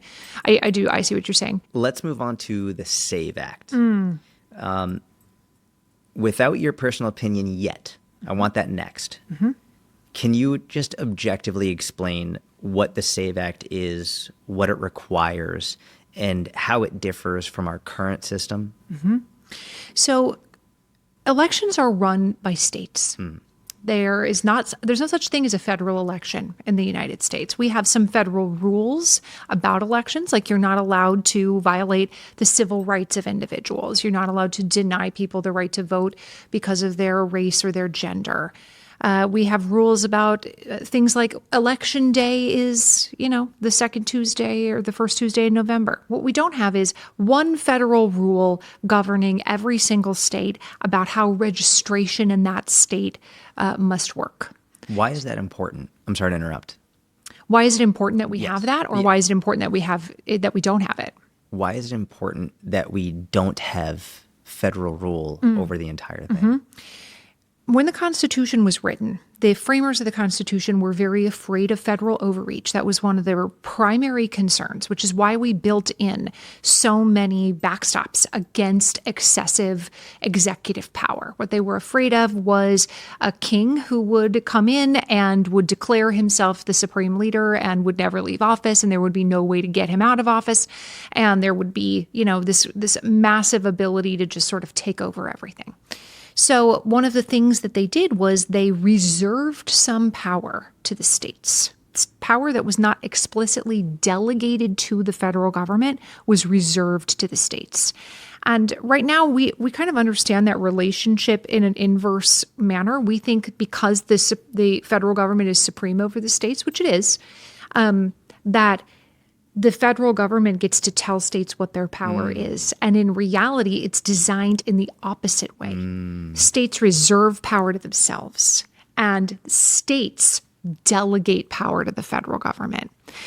So the powers under the Constitution are delegated, reserved, concurrent, meaning we both do that. We both have the power to tax. We both have the power to prosecute crime, and denied power, meaning nobody can do this. Nobody can declare titles of nobility, for example.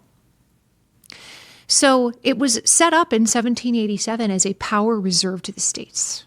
And one of the reasons that the framers thought that was important was because something that is complicated and power that is diffused is much more difficult to seize and corrupt. If you have 50 unique sets, 51 with DC, 51 unique sets of how do we do the voting machines? What does the little paper look like? What time do you have to be in line by? You know, what do you need to bring to register? Can you register on election day or not? If we have 50 different sets of rules, it is far more difficult for a single bad actor to come in and corrupt that entire system. That makes total sense. I hadn't thought of that. You know, if everything is centralized in one place, no matter how Fort Knoxed that place is, if somebody can gain access, they can destroy the entire thing from the inside. Whereas if you have treasure stashed in 50 places, it becomes a lot harder for one person to take it all. So it's about the diffusion of power genius. around the entire country. So that's why we don't have federal rules about here's what you got to bring to the polls, here's what you got to, here's the ID you need to show. And of course, in 1787, they didn't have a real ID. They couldn't conceive of having a driver's license, Right. of course. So some of the rules are just a function, or some of the lack of rules is a function of this system being hundreds of years old. Makes sense. So that's why we don't have it now. And as for what the SAVE Act is meant to do, the idea behind it is, the stated idea behind it is that we want to make sure that only citizens are voting and that we know who the people that are voting, we know who you are. That's what some people would say the idea behind it is. There are other people who disagree with that assessment. But that's essentially what's on paper about why it exists. What is your personal opinion of the SAVE Act? My personal opinion, well, let me tell you what it requires. Oh, please, and then I'll tell you thank you. why, what my opinion on it is. What it requires is that people, when they register to vote, have a real ID, which is, a more recent idea, a recent law that was passed by Congress. When I say recent, I mean post 9/11, passed by Congress to be able to more accurately assess somebody's identity.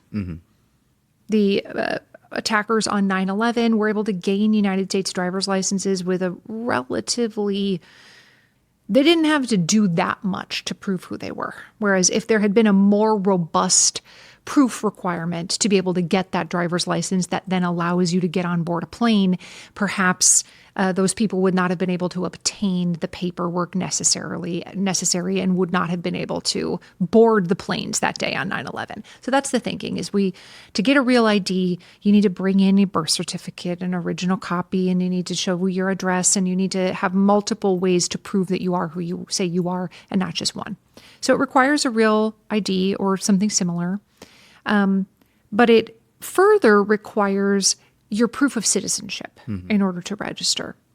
And that is not on your real ID. This is a very common misconception that all you need to do is show your driver's license. That is not correct because your driver's license does not show which country you are a citizen of. And that is because you can be not a U.S. citizen and have a United States driver's license. A real ID proves your identity. It does not prove your citizenship. So we have never had a law in the United States that requires voters to prove their citizenship. They are required to attest to their citizenship. If they try to vote and are not a citizen, that's a crime that they can be significantly punished for. That citizenship attestation can be checked against a database if we want that to be. And the problem that this sets up of being required to prove your citizenship and also prove your identity, the problem that this sets up is that number one, there are a lot of people who do not have proof of citizenship. They don't have access to their birth certificate. They don't have a passport. Half of American adults don't have a passport.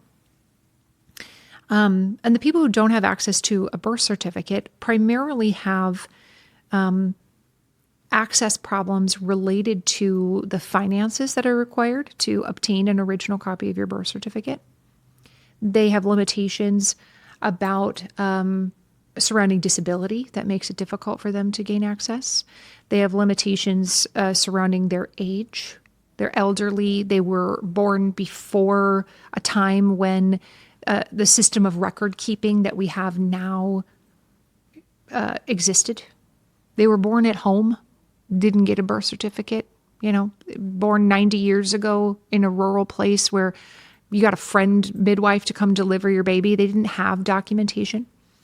And then there's one other further problem, which is that people who have ever changed their name, even if they can put their hands on their birth certificate and they have a real ID, these two things do not match.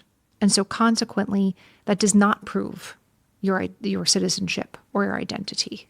Because if your birth certificate says Susan Smith and your driver's license real ID says Susan Johnson, the poll worker does not have the ability necessarily to assess that these are the same people. Mm-hmm. So now we have a third document that is potentially required if you change your last name because of marriage or because of adoption or because you just wanted to change your name.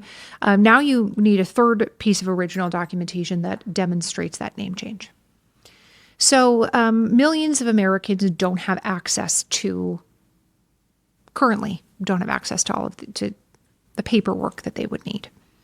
So to some people, there's a strong pushback against these requirements because of these documentation requirements. It will exclude people who have actually been voting for decades without problems.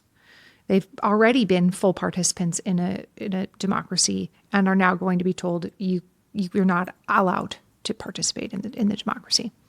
There are other requirements too about turning over your voter roll data to the federal government that have been put in various executive orders, and that people have concerns about the federal government having access to all of that information in one place, which it currently does not.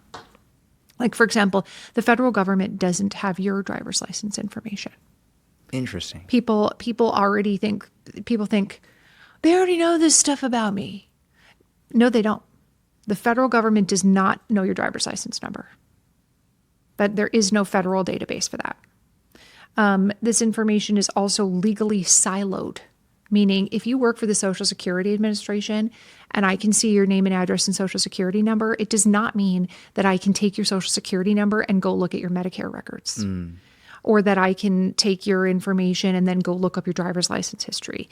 I'm not legally allowed to have access to the entirety of one's information. And this, again, speaks to exactly what I was saying before, which is that information that is diffused is more difficult to corrupt. And you actually, there's a strong argument to be made that putting all of this information in one location, what it means is a single bad actor can exploit it. Mm-hmm. So there's that aspect of it as well. So that's just sort of the arguments for, the main reason people want it is they want to make sure that non-citizens are not voting and that people who are voting are who they say they are. Mm-hmm. And then the arguments against it are, this is solving a problem that we don't actually have. We do not have problems with non-citizens voting in any large numbers. Certainly not in any large enough numbers to change the outcomes of elections in the United States. And what it will do is, rather than simply keeping a handful of, let's say just on the outside, I think this is a way over-exaggerated number, but let's say there's 150 non-citizens who try to vote in an election in the United States. That would be a very, very high number, by the way. The number of non-citizens who try to vote is quite small. Let's say there's 150. If we stop 150 people from voting, who shouldn't be voting, but then we also stop 10 million people who should be voting from voting because they don't have the appropriate paperwork. Is that a fair trade-off? Not proportional. Not proportionally. That these people over here are being penalized through no fault of their own in an effort to prevent a small number of crimes.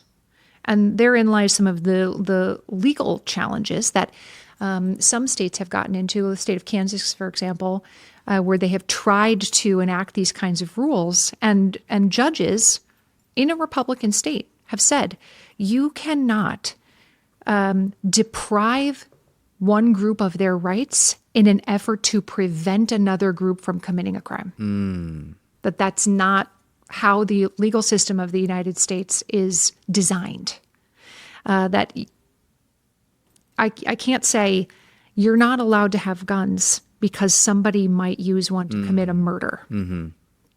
That your right to bear arms exists regardless of, and now you can make arguments for like, we should do more about the right to bear arms. Like there's arguments for all of these things, but the principle is the same. I can't disarm everybody in the United States because somebody might use one to commit a crime. It's a great way to frame it. First, thank you. That is by far the best explanation I've heard. I do my best to look on both sides of social media, the conservative side, the liberal side. One area that it seems that there's confusion on the conservative side is they'll say, well, you need ID to get on a plane and you need ID to buy alcohol, But what the SAVE Act does, it doesn't say you need ID. It says you need to prove your citizenship, which is a completely different level of requirement. That's right. I don't see that being shown on the conservative side of like, this isn't as simple as showing your ID when you show up to vote. This is in order to register to vote. You need to prove you're a citizen, which is significantly more difficult. That's very helpful. And I think this topic in particular perfectly highlights the differences in moral foundations, as, you know, a la Jonathan Haidt, right? The liberal side is concerned with making sure everyone has the ability to cast their vote, who should be able to cast their vote. And the conservative side is concerned with making sure everyone who's casting their vote is actually eligible, like that we're looking at the differences in moral foundation here. In your opinion, how do we balance those two? Yeah, I think you're right that it's reasonable to want people to follow the law. That's reasonable. That I absolutely agree. Non-citizens should not be voting, right? Like I shouldn't say most. Many conservatives would be shocked to hear you say that.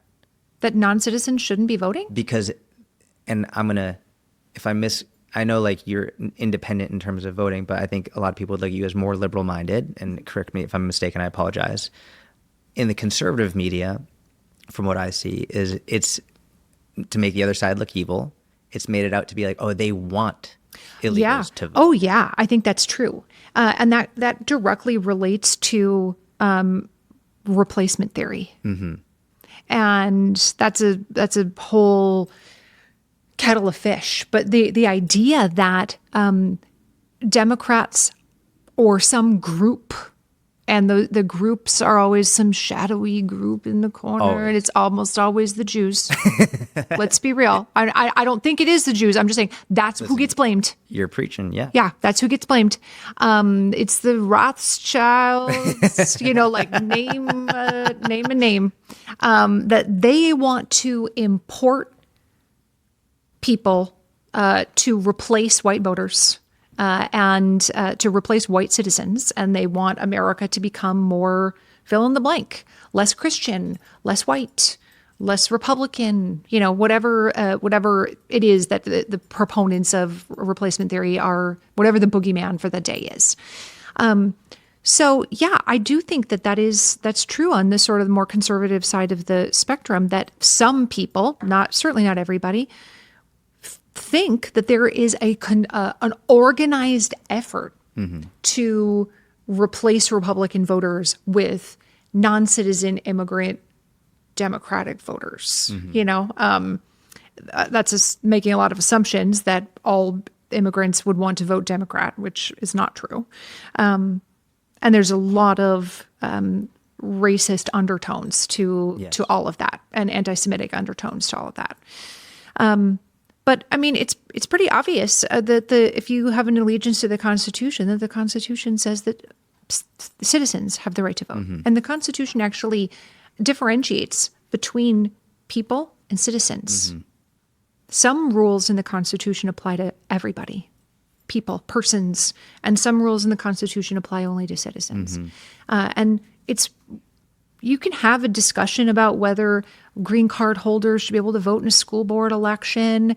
They pay taxes in the community, they can work in the community. But the bottom line is, the way that the law is currently set up, non-citizens cannot vote in federal elections, meaning elections for Congress, elections for the president, et cetera. So these two things are not mutually exclusive. You can say, yeah, only citizens should vote. And also, we shouldn't make it hard for citizens to vote. That both of those things can be true at the same time. You don't need to pick. We can do both of those things. Every single state except one requires ID to register to vote. The one state that doesn't require ID to register to vote doesn't have voter registration. And you just have to show up every single time and show them your ID every single time. So every single state requires ID to register to vote, every single one. So voter ID isn't really that big of it's made out to be a bigger argument than it actually is. It's already required. Most people support voter ID. Then once you're registered, what you need to do on election day varies by state as well. Every state requires ID to either register or to vote. But then on election day, there are varying requirements about what you need to bring with you to the polls. In most states, you have to bring ID to the polls. Even though you showed it at the time of registration, you need to bring ID to the polls as well. Some other states have requirements like you have to give your name and address, and then that is checked against a list of people who have not yet voted. And they go through and they cross out your name so that that person cannot vote again. And there are, some states allow your next door neighbor to say, this isn't Jordan. He lives next door to me. My address is this and that and the other. They check it on the voter rolls. They can see, oh, okay, Jordan does live next door to you. I see here on the address form, this is Jordan. Jordan is allowed to file a provisional ballot until he comes in and shows his ID tomorrow. He forgot his ID at home. So some states have rules about things like that. But the idea that any states allow voters to just random people off the street to just wander in and be like, I'm here to vote, without any demonstration of who they are, that's just simply not a fact. One thing I was surprised about as I was looking into this more and more, in the conservative world, it's made out to seem like a lot of people who are here illegally are voting.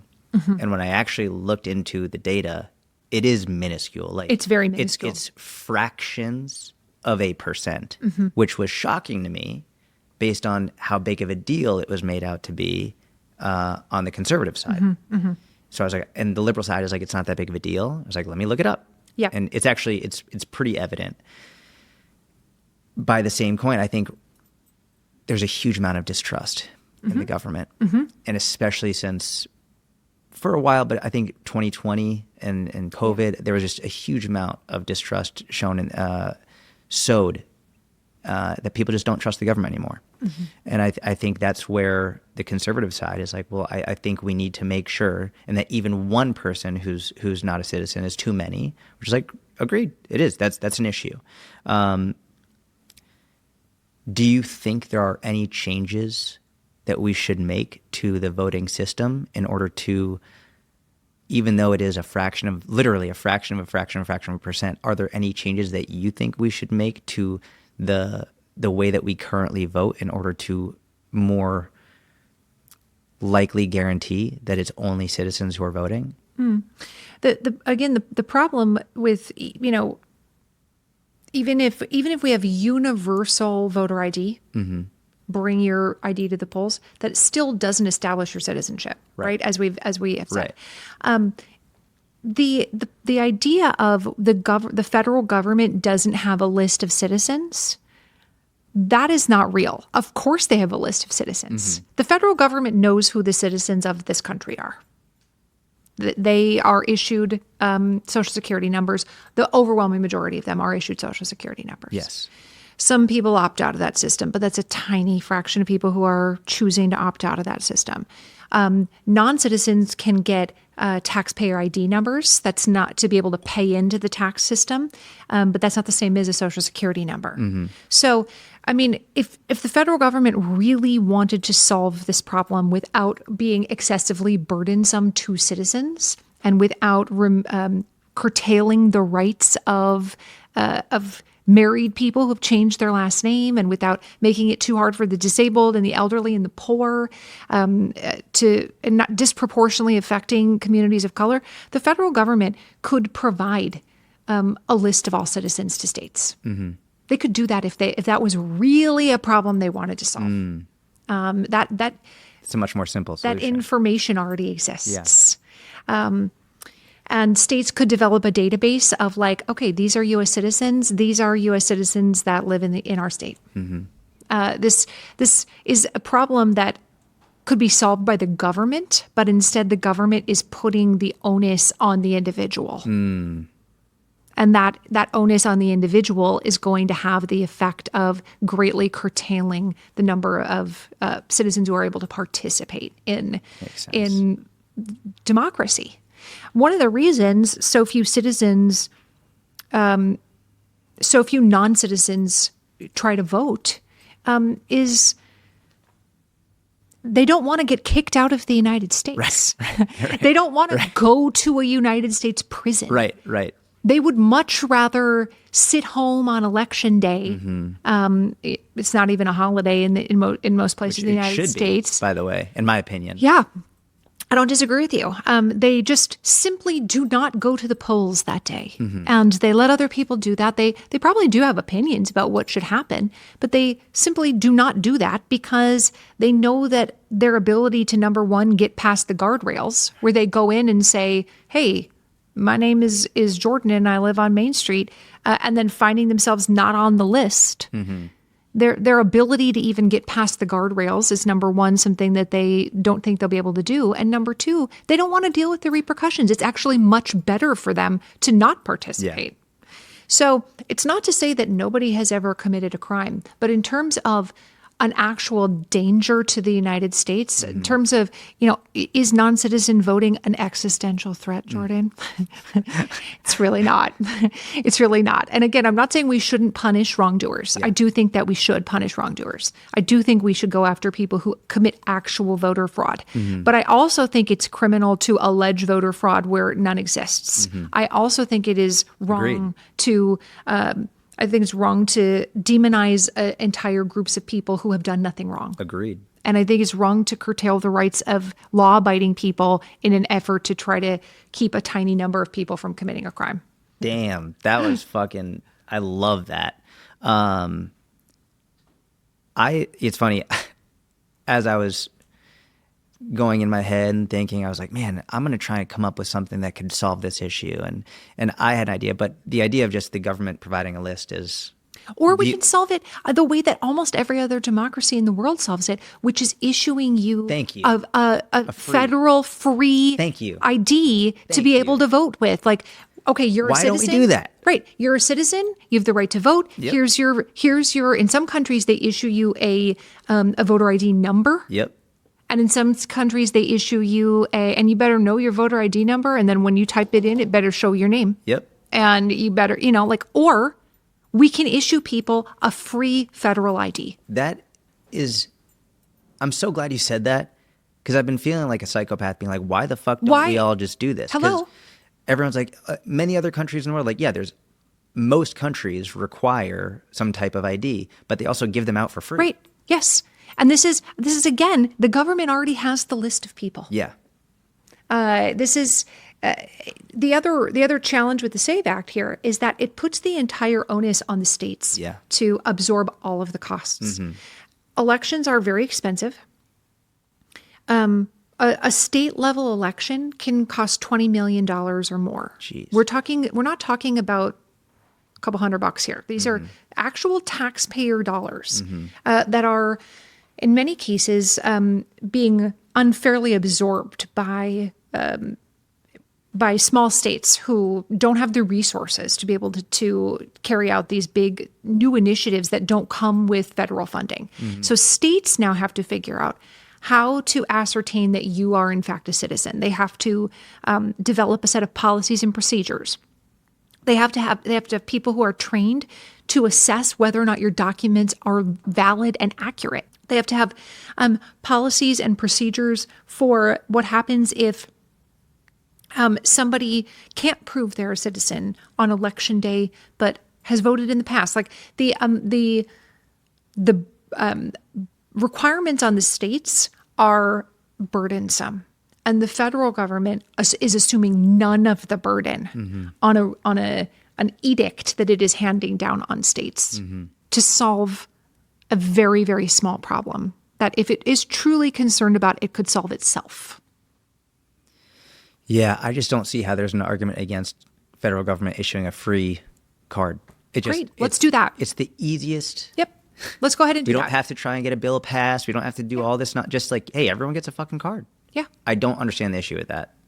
Yeah. There isn't one. Yeah. There's not, and you would be really hard pressed to find reasonable arguments aside from people saying, well, it's solving a problem that we don't have. Aside from that,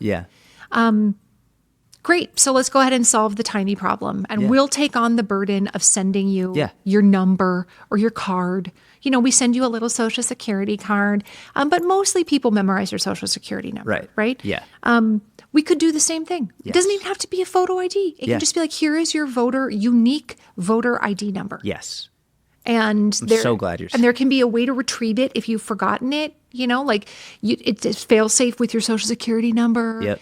There's backup ways to be like, call the automated number. They'll give you your number again. Yep. Like this is not reinventing the wheel. Yes. This is a system that exists in dozens of other countries in the world. Yes. Like, let's not pretend that the United States cannot solve this problem. It is choosing not to solve this problem.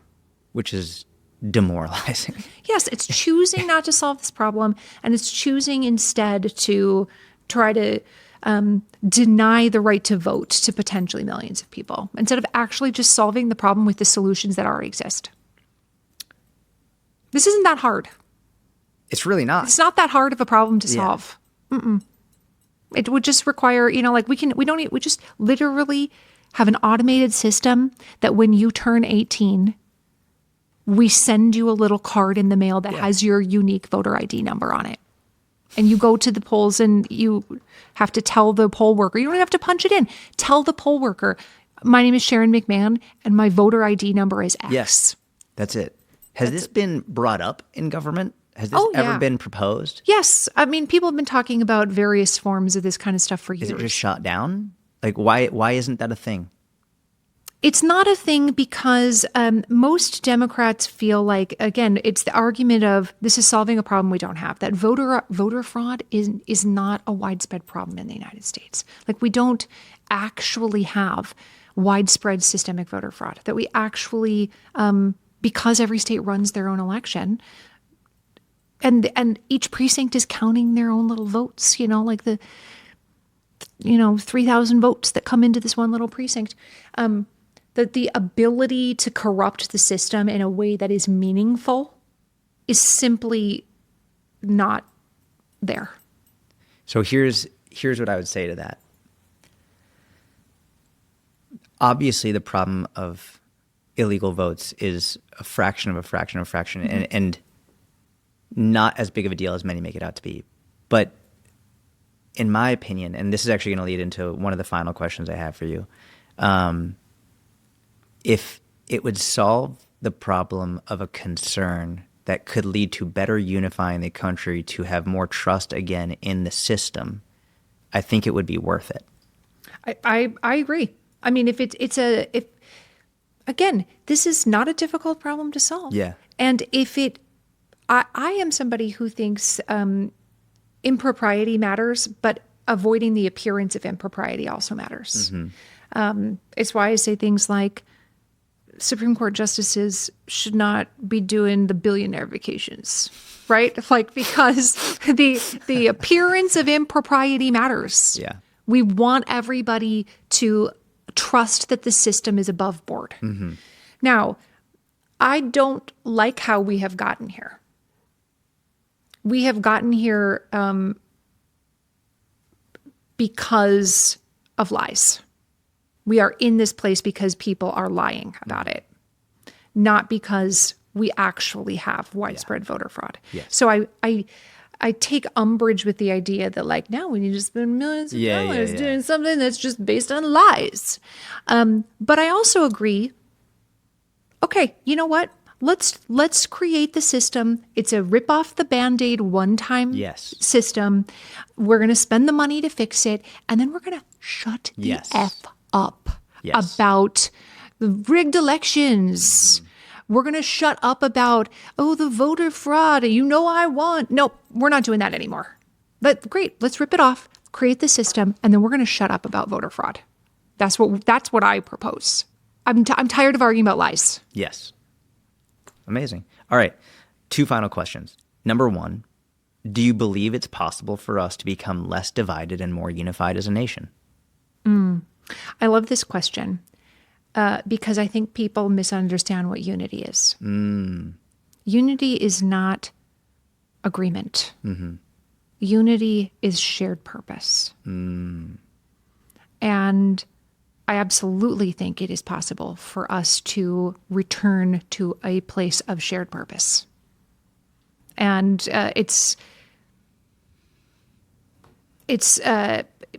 America has always been imperfect at anything it's done. Like any institution run by humans will always be imperfect. But we do have a long history of at least attempting to be better than we were in the past. A long history of attempting to add to the rights of citizens and not taking them away. We have a long history of trying to leave our children better than we were. And I do believe that we can return to a position of shared purpose. Americans report that they felt that way in the past and no longer do. So I don't have a goal of like everybody should agree. I don't think the founders thought we should agree. I think disagreement is actually, healthy disagreement is important for intellectual development. That is how you mature intellectually. A child repeats only what they've been told by their parents and never has any of their opinions challenged. That's an intellectually immature person. If we want, intellectual maturity, we have to engage in productive disagreements with other people. There's also a whole argument about why having only one opinion is a problem, not just from an intellectual development standpoint, but it's a problem from a national security standpoint. It's a problem from an efficiency standpoint. There's a whole host of reasons why the idea of like, we all got to get on the same page should not be the goal. That we actually do want many voices at the table. I do want the voice of somebody who has lived through domestic violence at the domestic violence policy table. And also I want somebody who works in law enforcement at the domestic violence policy table. Like I don't think that we all need to have the same perspective and viewpoint on all of these things. But what we should have is a shared purpose. We're going back to the example of domestic violence.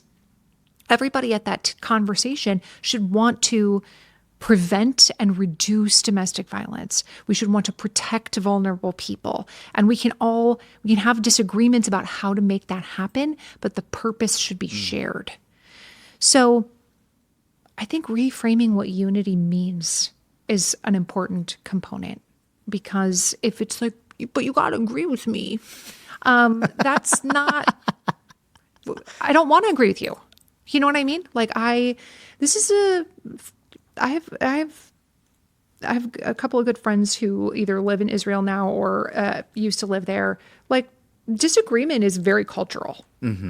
Like it's not offensive to disagree with people. It's offensive if you don't disagree. Right. And like arguing is a sport. Yeah. Correct me if I'm You wrong. are 100% correct. The idea, I think that's one reason I think it's a big misunderstanding that Americans have about Israelis, which is that like, well, they all just think blah, blah, blah. Absolutely not. They all do not just think one thing. Trust me. They will let you know. So the idea of we all need to agree, the framers didn't all agree. That was never their goal, to all agree on something. What they had was a shared purpose of we are going to unite around forming a more perfect union. Not we're going to unite around does pineapple belong on pizza? Brilliant. Thank you for that. One last question. What is one thing you think Republicans need to do better? And what is one thing you think Democrats need to do better? Democrats absolutely need to stop with their purity tests. The purity tests on the left are not doing them any favors. They are not furthering their cause. They are fracturing their voting bloc. They are making it far more difficult for their preferred candidates to get elected. The purity tests of you need to line up with everything I think on the following topics. If you don't agree with me on, pick any number of hot button cultural issues, trans people, Israel and Gaza. You don't agree with me on imperialism. You don't agree with me on, should we have picked a democratic socialist instead of Kamala Harris? The list is extremely long. If you don't have perfect agreement, you're dead. You're dead to us. 6 years ago, she visited Tel Aviv with her friend on vacation. Gross. Do you know what I'm talking about? Oh, I know exactly. So the purity tests is a very misguided way to run a railroad. And I understand where it comes from. It comes from wanting to protect people who are vulnerable. It comes from wanting to protect groups that have historically been marginalized. So even though it potentially has a positive intent, it's actually having a negative outcome. And the negative outcomes cannot be ignored. And they're going to continue to have negative outcomes in terms of electoral defeats, et cetera. If that is not, that cultural element of the purity test is not defeated. People who are on the more right end of the spectrum need to understand that character matters. And that character matters to the majority of Americans, and that there is no policy objective that is worth sacrificing our moral character on the altar of. That policies can and always will change. But who you are as a person, what your moral values dictate, what animates you, how you move through the world, that is much harder to change. Policies can always be negotiated. You can always get a little of what you want, and I can always get a little of what I want, and we can revisit that next year. Those policies will change as the country progresses. Policies we have today about voting were not the policies we had 150 years ago, nor should they be. But ultimately, the people who history regards with kind eyes, the people that we look back on and think, dang, like that was a really good person. They are people of high moral character. And it is time to stop elevating people of low moral character. And this is not to say that there are no people of low moral character on the left. I don't agree with that either. The left needs to get rid of people with low moral character in exactly the same way. But the right needs to stop tolerating bad behavior to get their preferred policy outcomes. That is a road to ruin, in my opinion. That has never led a country somewhere worth going. A leadership that views people as expendable has never led a country somewhere worth going. And so this is not an indictment of the left or an indictment of the right. I can say good things about both sides as well. But from where I see it, those are two glaringly obvious things that both of these sides need to get a grip on. What do you think? Oh, man, I was hoping you weren't going to ask. What would time. you We say? gotta go. Oh, time's up. Thanks for everything. I want to hear the answer. Yeah. What would you say? It's such a cop-out to say I agree. I do. Here's what I'll say. For a number of years now, we've seen, in my eyes, the left eating itself as a result of these purity tests that you're talking about. Yep. Fracturing, losing elections as a result of it. And I think we're starting to see it on the right. And I think we're going to see a fucking issue during the midterms for the Republicans. They're going to be very upset with how that goes. And what we're seeing is the right fracturing, like, well, you're not right enough at this point, which is what the left had been doing. And in my opinion, this really started immediate post Charlie Kirk assassination. I think it accelerated dramatically. Yes, that's a better way to put it.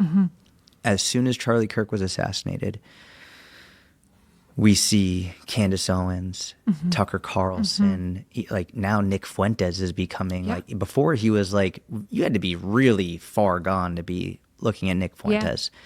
Now he's being elevated. Tucker's hosting him on his platform. And literally Nick Fuentes is saying, I'm a big Stalin guy. Yeah. And Tucker is like, we'll come back to that later. And then just doesn't address it, which is fucking wild. And now we're seeing a huge fracturing on the right as a result of it, which... Yeah, look at Marjorie Taylor Greene. Yeah. Yeah, Yes. great example. Crazy. Yeah. Crazy, like, and unexpected. Yeah. Realistically, and this is, again, going to be my bias. I'm a personal trainer, Sharon. I help people with their health and fitness. And I've always said, if I wasn't in health and fitness, I would have been a history teacher. My family is teachers. I have some lawyers in my family as well, but they're teachers, professors. My cousin is a professor of Native American Indian Studies at Washington University. My superintendents, my other cousin is a principal in New York City. Like, it's in my family. And I love history, and I always see the world through that lens. And I believe, maybe overly optimistically, that if everyone learned more about history, we would likely see more unity. And in your definition of, doesn't mean we have to agree, but understanding history, the truth of the history, not revisionist history. I think if the left and the right spent more time looking at history, and when I say history, I don't mean memorizing dates, principles, themes, moral character, as you said, I think we would start to have a much better future for everyone.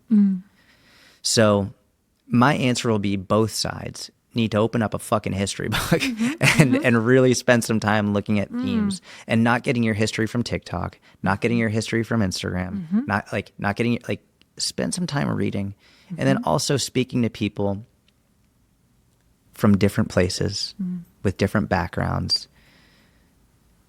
If you can travel, go experience different cultures, go experience what other people are experiencing. You know, we look at, again, looking at history, it was so easy to, I'm not going to say, I'm going to rephrase that. I'm not going to say it was so easy to do what we did, but if we look at war in the past, whether it's World War I, especially World War II, the propagandizing imagery that was used in order to dehumanize people, it's so easy when you haven't interacted with someone of another culture, of another place, to not understand where they're coming from. But as soon as you sit down with them, you have a meal with them, you talk with them, it's like, oh, I see you. It's hard to hate people up close. It's very hard to hate people up close. So I would love if people would spend more time studying history and more time actually sitting down with real people, having discussions just like this. So I co-sign that answer. I think that I totally agree. We can only help. Sharon, where can people follow you if they don't already? You can follow me on social media at Sharon Says So. You can also read my daily newsletter at The Preamble, or you can just visit my website, SharonMcMahon.com, that has links to my books and all the good stuff there. We will put all the links to that in the show notes. Sharon McMahon, thank you so much from the bottom of my heart. I was so nervous to do this interview, and I'm so eternally grateful for your time, for your knowledge, for your opinions. You are brilliant and wonderful, and I appreciate you so much. Thank you, Jordan. Thanks for having me. Thank you, everyone, for listening. I hope you enjoyed this podcast. If you did, number one, make sure you go follow Sharon and say thank you for her taking the time to come out and do this with me. If you did like the podcast, please leave a 5-star review on iTunes, Spotify, YouTube, wherever you're listening. Thank you so much. Have a wonderful week, and I'll talk to you soon.